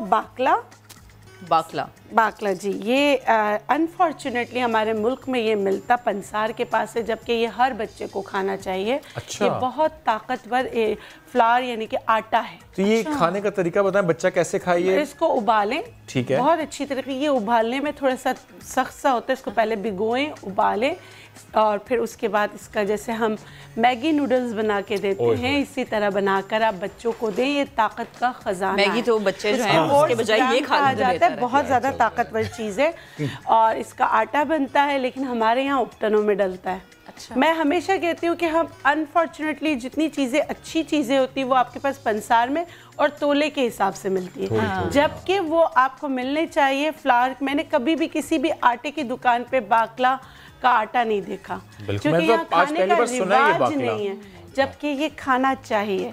ये आपके आयरन की कमी को पूरा कर सकता है। ये इसके बेशुमार फायदे। यानी 1 चम्मच भिगो लें, 1 टेबल स्पून है बच्चे के लिए, 2 टेबल स्पून भिगो लें, 1 चम्मच भिगो लें, ओवरनाइट भिगो लें 4-5 घंटे। और जिस पानी में भिगोए वो नमकीन नहीं होना चाहिए वरना ये सोख अच्छी तरह नहीं होगा। ड्रिंकिंग वाटर में इसको भिगोएं, उबालें इसको और उसके बाद जैसे आप नूडल्स बनाते हैं, दूसरी चीजें बनाते हैं, उसमें मिक्स कर चाट बनाते हैं, उसमें इसको मिक्स कर। या बच्चों को अगर दलिया आप दे रहे हैं तो उसमें मिक्स करके दे दें। इसका दलिया बना के, ठीक है। क्या बात है। अच्छा, फिर इसमें मैं डाल रही हूँ पहाड़ी पुदीना। ये सारी चीजें आपने हम वजन लेनी है। ठीक है। और इसमें बकाइन। ठीक है। बकाइन ये भी आराम से मिल जाता है। ये सारी चीज़ें आपने ली और ये है बालजर जो मैं लाई हूँ, देखिए इसमें एक भी मिट्टी नहीं है। आपने लेना है बहुत अच्छी वाली बालजर। ये सारी चीज़ें हो गई, इसको पीस लें, पाउडर बना लें, बिल्कुल पाउडर बना के रख लें। जब ये पाउडर बन जाएगा तो इसकी ये शक्ल आ जाएगी। इसको शहद में मिलाकर आपने रखना है, ये थोड़ा सा डार्कर होगा। ठीक है। अच्छा, अब इसमें एक और चीज़ डलती है, वो आप इसलिए डालेंगे ज़ाफ़रान। अब ज़ाफ़रान होती बहुत एक्सपेंसिव है और इसमें ज़ाफ़रान जितनी चीज़ों का मिसाल के तौर पे सब चीज़ें मिलाकर आपने 50 ग्राम की है तो 10 ग्राम आपने ज़ाफ़रान डालें। और ज़ाफ़रान एक्सपेंसिव है। अगर आप इसको अवॉइड करना चाहते हैं अभी तो अभी मूली आया हुआ है तो मूली के रस में इसको बना लें, शहद मिला लें, तो फिर इसको आप अवॉइड कर सकते हैं, स्किप कर दें। सही है। आपने इसको बनाया, थोड़ा सा पानी। अच्छा, हम कॉलर भी ले लेते हैं। हमारे साथ कॉलर भी हैं। वहीद हमारे साथ टेक्सला से हमें ज्वाइन किया। वहीद, अस्सलाम वालेकुम, गुड मॉर्निंग। क्या सवाल है आपका और किससे? वालेकुम अस्सलाम। ऐसे है कि मेरी वाइफ पे जो है वो बाल जो है वो एक जगह से गुच्छे की शक्ल में जो है ना निकल गया, बल्कि 2 जगह से निकल गया। एक बिल्कुल सामने वाले हिस्से से और एक थोड़ा सा पीछे से। तो वो तकरीबन 2 माह से इस तरह का प्रॉब्लम चल रहा है। तो उस सिलसिले में बात करनी है। आप जो भी डॉक्टर साहब या डॉक्टर साहब इसके बारे में ठीक है वहीद, आप साथ रहें। डॉक्टर बिल्किस, डॉक्टर खुरम, आपको सवाल पूछना चाहेंगे? जी बिल्कुल। बस मैं ये पूछना चाहूँगा, आपने कोई वही साहब इलाज कराया मैडम का? कोई उन्होंने जो कोई सिक्के की तरह गायब है, कॉइन की तरह गायब है बाल? ये पूरा ये कंघी की है तो पूरा गुच्छा निकल गया ना। अच्छा, पूरा जनरल हेयर जनरलाइज्ड एलोपेशिया है। बिल्कुल। अच्छा। ये जिस तरीके से डॉक्टर साहब ने निशान आँख का बनाया हुआ है, बिल्कुल उसी तरीके से इस तरह जो है वो पूरा एक जगह से। एक जगह से। अच्छा, ये कहलाता है ट्रैक्शन एलोपेशिया एरिएटा। अच्छा, मैडम बहुत सोचती बहुत हैं, टेंशन बहुत लेती हैं। टेंशन तो खैर नहीं है, अल्हम्दुलिल्लाह, इस तरह की कोई टेंशन हमें नहीं है। हाँ ये बात अचानक हुआ है। ये वहीद आप उनसे पूछें या मुझसे पूछें या उन्हें घुमाने फिराने लेकर जाए, खुश रखें। हो सकता है कोई टेंशन। शॉपिंग वोपिंग कराएं। यस, अब तो सेलें लग गई हैं। बिल्कुल नहीं, मैडम को जो हुआ ये ट्रैक्शन एलोपेशिया एरिएटा है। ठीक है। अच्छा, ये कॉइन शेप्ड होता है बिल्कुल, यानी बड़े बड़े सिक्के टाइप होते हैं। अच्छा। और आपके पैचेस गायब होते हैं। ठीक है, 1 पैच 2 पैच बढ़ते जाते हैं। लड़कों को टेंशन होता है, उनकी दाढ़ी में से गायब होते हैं। अच्छा, पहला तो उसका हल ये है कि एक मल्टीविटामिन लेंगी। टेक्सला से कॉल कर रही हैं तो वहां लेंगी सुबह शाम थेराग्रैंड अल्ट्रा। ठीक है, थ्राइस अ डे, सुबह दोपहर रात। थोड़ा यूरिन का कलर येलो होगा, परेशान नहीं होइएगा। 2 टाइम एक कैप्सूल खाएंगी जी टोकोफेरॉल 400 mg का। ठीक है। और सर पे क्या लगानी है जी? सर पे 3 क्रीमें लगानी है। आप तारा मीरा का तेल लेंगी तकरीबन 10 ml। ठीक है। उसके अंदर आप 2 ट्यूब डालेंगे डर्मोवेट NN के 20 ग्राम के और 2 ट्यूब फ्यूसिकॉट के। ठीक है। मिक्स किया मिक्सचर और अच्छी तरह से पूरे सर में लगाएं और जो जूट की बोरी होती है ना उससे रब करें और सल्फेट फ्री शैम्पू से नहाएं। बिल्कुल इंशाल्लाह सेट होंगे। टेंशन ना ले, टेंशन से बढ़ता है। और कितने दिन तक करें? ये कम से कम 30 डेज, 13 दिन तक, 30 दिन तक, एक पूरा महीना ये करना है। हाँ जी, पूरा महीना करके फिर हमें बताएं। पूरा महीना करें और दोबारा से हमें बताएं कि रिजल्ट्स क्या आए हैं। एक और कॉलर है Ali from Karachi. Ali, good morning, किनसे सवाल करना चाहेंगे? अस्सलाम वालेकुम। वालेकुम सलाम। अली, एक तो ये कि टीवी की प्लीज आवाज कम कर दें, वॉल्यूम को कम कर दें ताकि आप हमारी बात सुन सकें, हम आपकी सुन सकें। और प्लीज अब सवाल कीजिए जिनसे आप करना चाहते हैं। ठीक है। अच्छा, ये कर दी मैंने, आवाज कम कर दी। जी। अच्छा, मेरी मतलब बेटी है कि ना उसका रंग थोड़ा सा जो ना मतलब गंदमी कलर है, तकरीबन जो ना 10-12 साल की है। मैं चाहता हूँ कि मतलब कोई ऐसी चीज बतलाएं तो ये ना कलर वगैरह साफ हो जाए। और दूसरा ये कि ये जो आपने बताया ऑटो को गुलाबी करने के लिए, तो ये डायरेक्टली मतलब इतनी चीजें बताई याद नहीं रहती, तो कोई ऐसी चीज नहीं है कि जो मतलब मिल जाए मुझे डायरेक्टली ना बनी बनाई चीज? ये भी डॉक्टर खुरम से होता है। ठीक है। तो एक तो ये गंदुमी रंग उनकी बेटी का है, 11-12 साल की उम्र है। तो पहले इसका हम जवाब बिल्कुल आप बताएंगे। हाँ, मैं तो सिर्फ एक बात कहूंगी कि जो रंग है जो अल्लाह ने दिया उससे प्यार करें। और आप वालिद हो के ये कह रहे हैं मुझे कि मेरी बेटी का गंदुमी रंग है, आपने फ़ोन किया है, प्लीज़ ये ना करें। सही है। मैं तो सबसे पहले एक बात है कि क्योंकि हमें आपको टीच भी करना है। बिल्कुल सही। रंग रूप से कुछ नहीं होता, अल्लाह उसके नसीब अच्छे करे और आप उसको पढ़ाई और जो उसकी तरबियत अच्छी करें। डॉक्टर बिल्किस, सही है। मैं सीधी सी बात है, हालांकि हम नेचुरोपैथ हैं, मैं चीज़ें सब बताती हूँ, लेकिन सबसे पहले मेरे पास अपनी सोच को भी ठीक करें, सोच बदलें।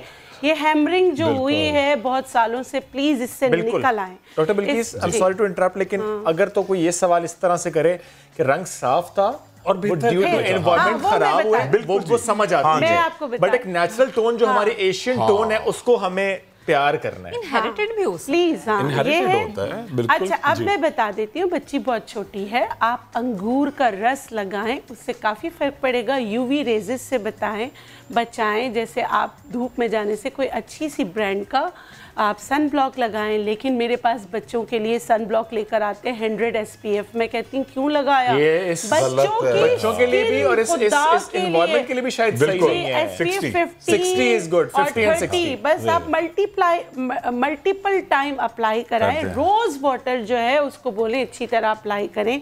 जितना you are what you eat, आप वही नजर आएंगे जो आप खाएंगे। खुदारा अपनी ग़िज़ा सही करें। आप रोज़ाना सुबह बच्ची को उठते ही, जैसे हमेशा से an apple a day keeps doctor away, सेब उसको खिलाएं। सेब रोज़ाना आप दें, देखें गुलाबी रंगत इंशाल्लाह उसकी हो जाएगी। रंग उसका कुछ भी हो, उसमें एक चमक जो है वो जरूरी होती है। रंग साफ होना चाहिए, स्किन हेल्दी होनी चाहिए। बच्चे के लिए देखिए तो ग़िज़ा अच्छी देखिए, शरबत उनाब उसे ट्वाइस डे पिलाएं।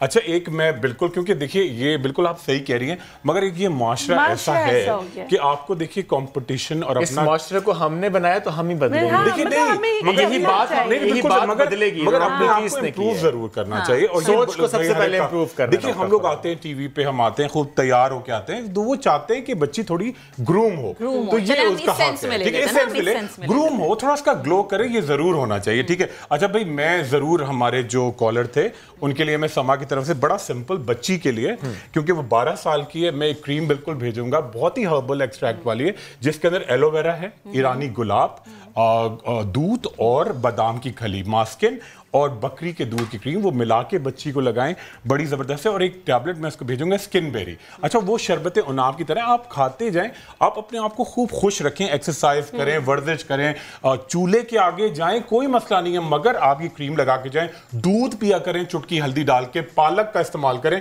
अनार दाना खाएं, आप बड़ी गोरी हो जाएगी। मतलब होना देखिए ये एक है कि अपने आप को ग्रूम करना, क्योंकि ये बहुत, एक बच्ची मेरे पास आती है वर्टिलाइगो, इसको फुलबेरी, उसका जीना हराम कर देते हैं टीचर्स तक। ये क्या है जी, अरे जी तुम दूर बैठो जी, तुम्हें लग जा, क्लास में बच्चों को लग जाएगी। सोसाइटी ऐसी है तो थोड़ा आपको उसके हिसाब से ना, जैसा देश, सोसाइटी को ठीक करना है, उस बच्ची को थोड़ी ठीक करना नहीं, मगर देखिए जैसा देश वैसा बेस, आहिस्ता आहिस्ता आप एकदम से कोई चेंज नहीं करे। भाई एक आदमी 40 सिगरेट पीता है, मैं कहता हूँ कल से सिगरेट मत पीना, वो मर जाएगा। आप 35 पियो, आप 32 पियो, ग्रेजुअली। तो यही कोशिश तो डॉक्टर बिल्किस यही तो हम लोग कर रहे हैं। मेरी आदत है, मेरे पास आते हैं तो भी मैं उनको यही पहले, क्या बात है, बहुत अच्छा पैगाम डॉक्टर बिल्किस, बिल्कुल मोहब्बत करें अपनी उस टोन से। एनीवेज जी वक्त हो गया खत्म, आपका बेहद शुक्रिया। बड़ा आप कुछ कहना चाह रही हैं डॉक्टर बिल्किस? मैं बस वो बताना चाही थी कि बायोटीन और उसका अगर paraben free, sodium free shampoo जो है, जो पहले कॉलर आई थी तो नेचुरलाइज में है, अगर आप चाहें तो ले सकते, अगर ले भी सकते, अगर आप अपना नंबर दे दें तो मैं आपको भेज। ठीक है, चलिए जी, बहुत शुक्रिया, वक्त हो गया खत्म, बहुत सा ख्याल रखें, कल मुलाकात करेंगे, अल्लाह हाफिज।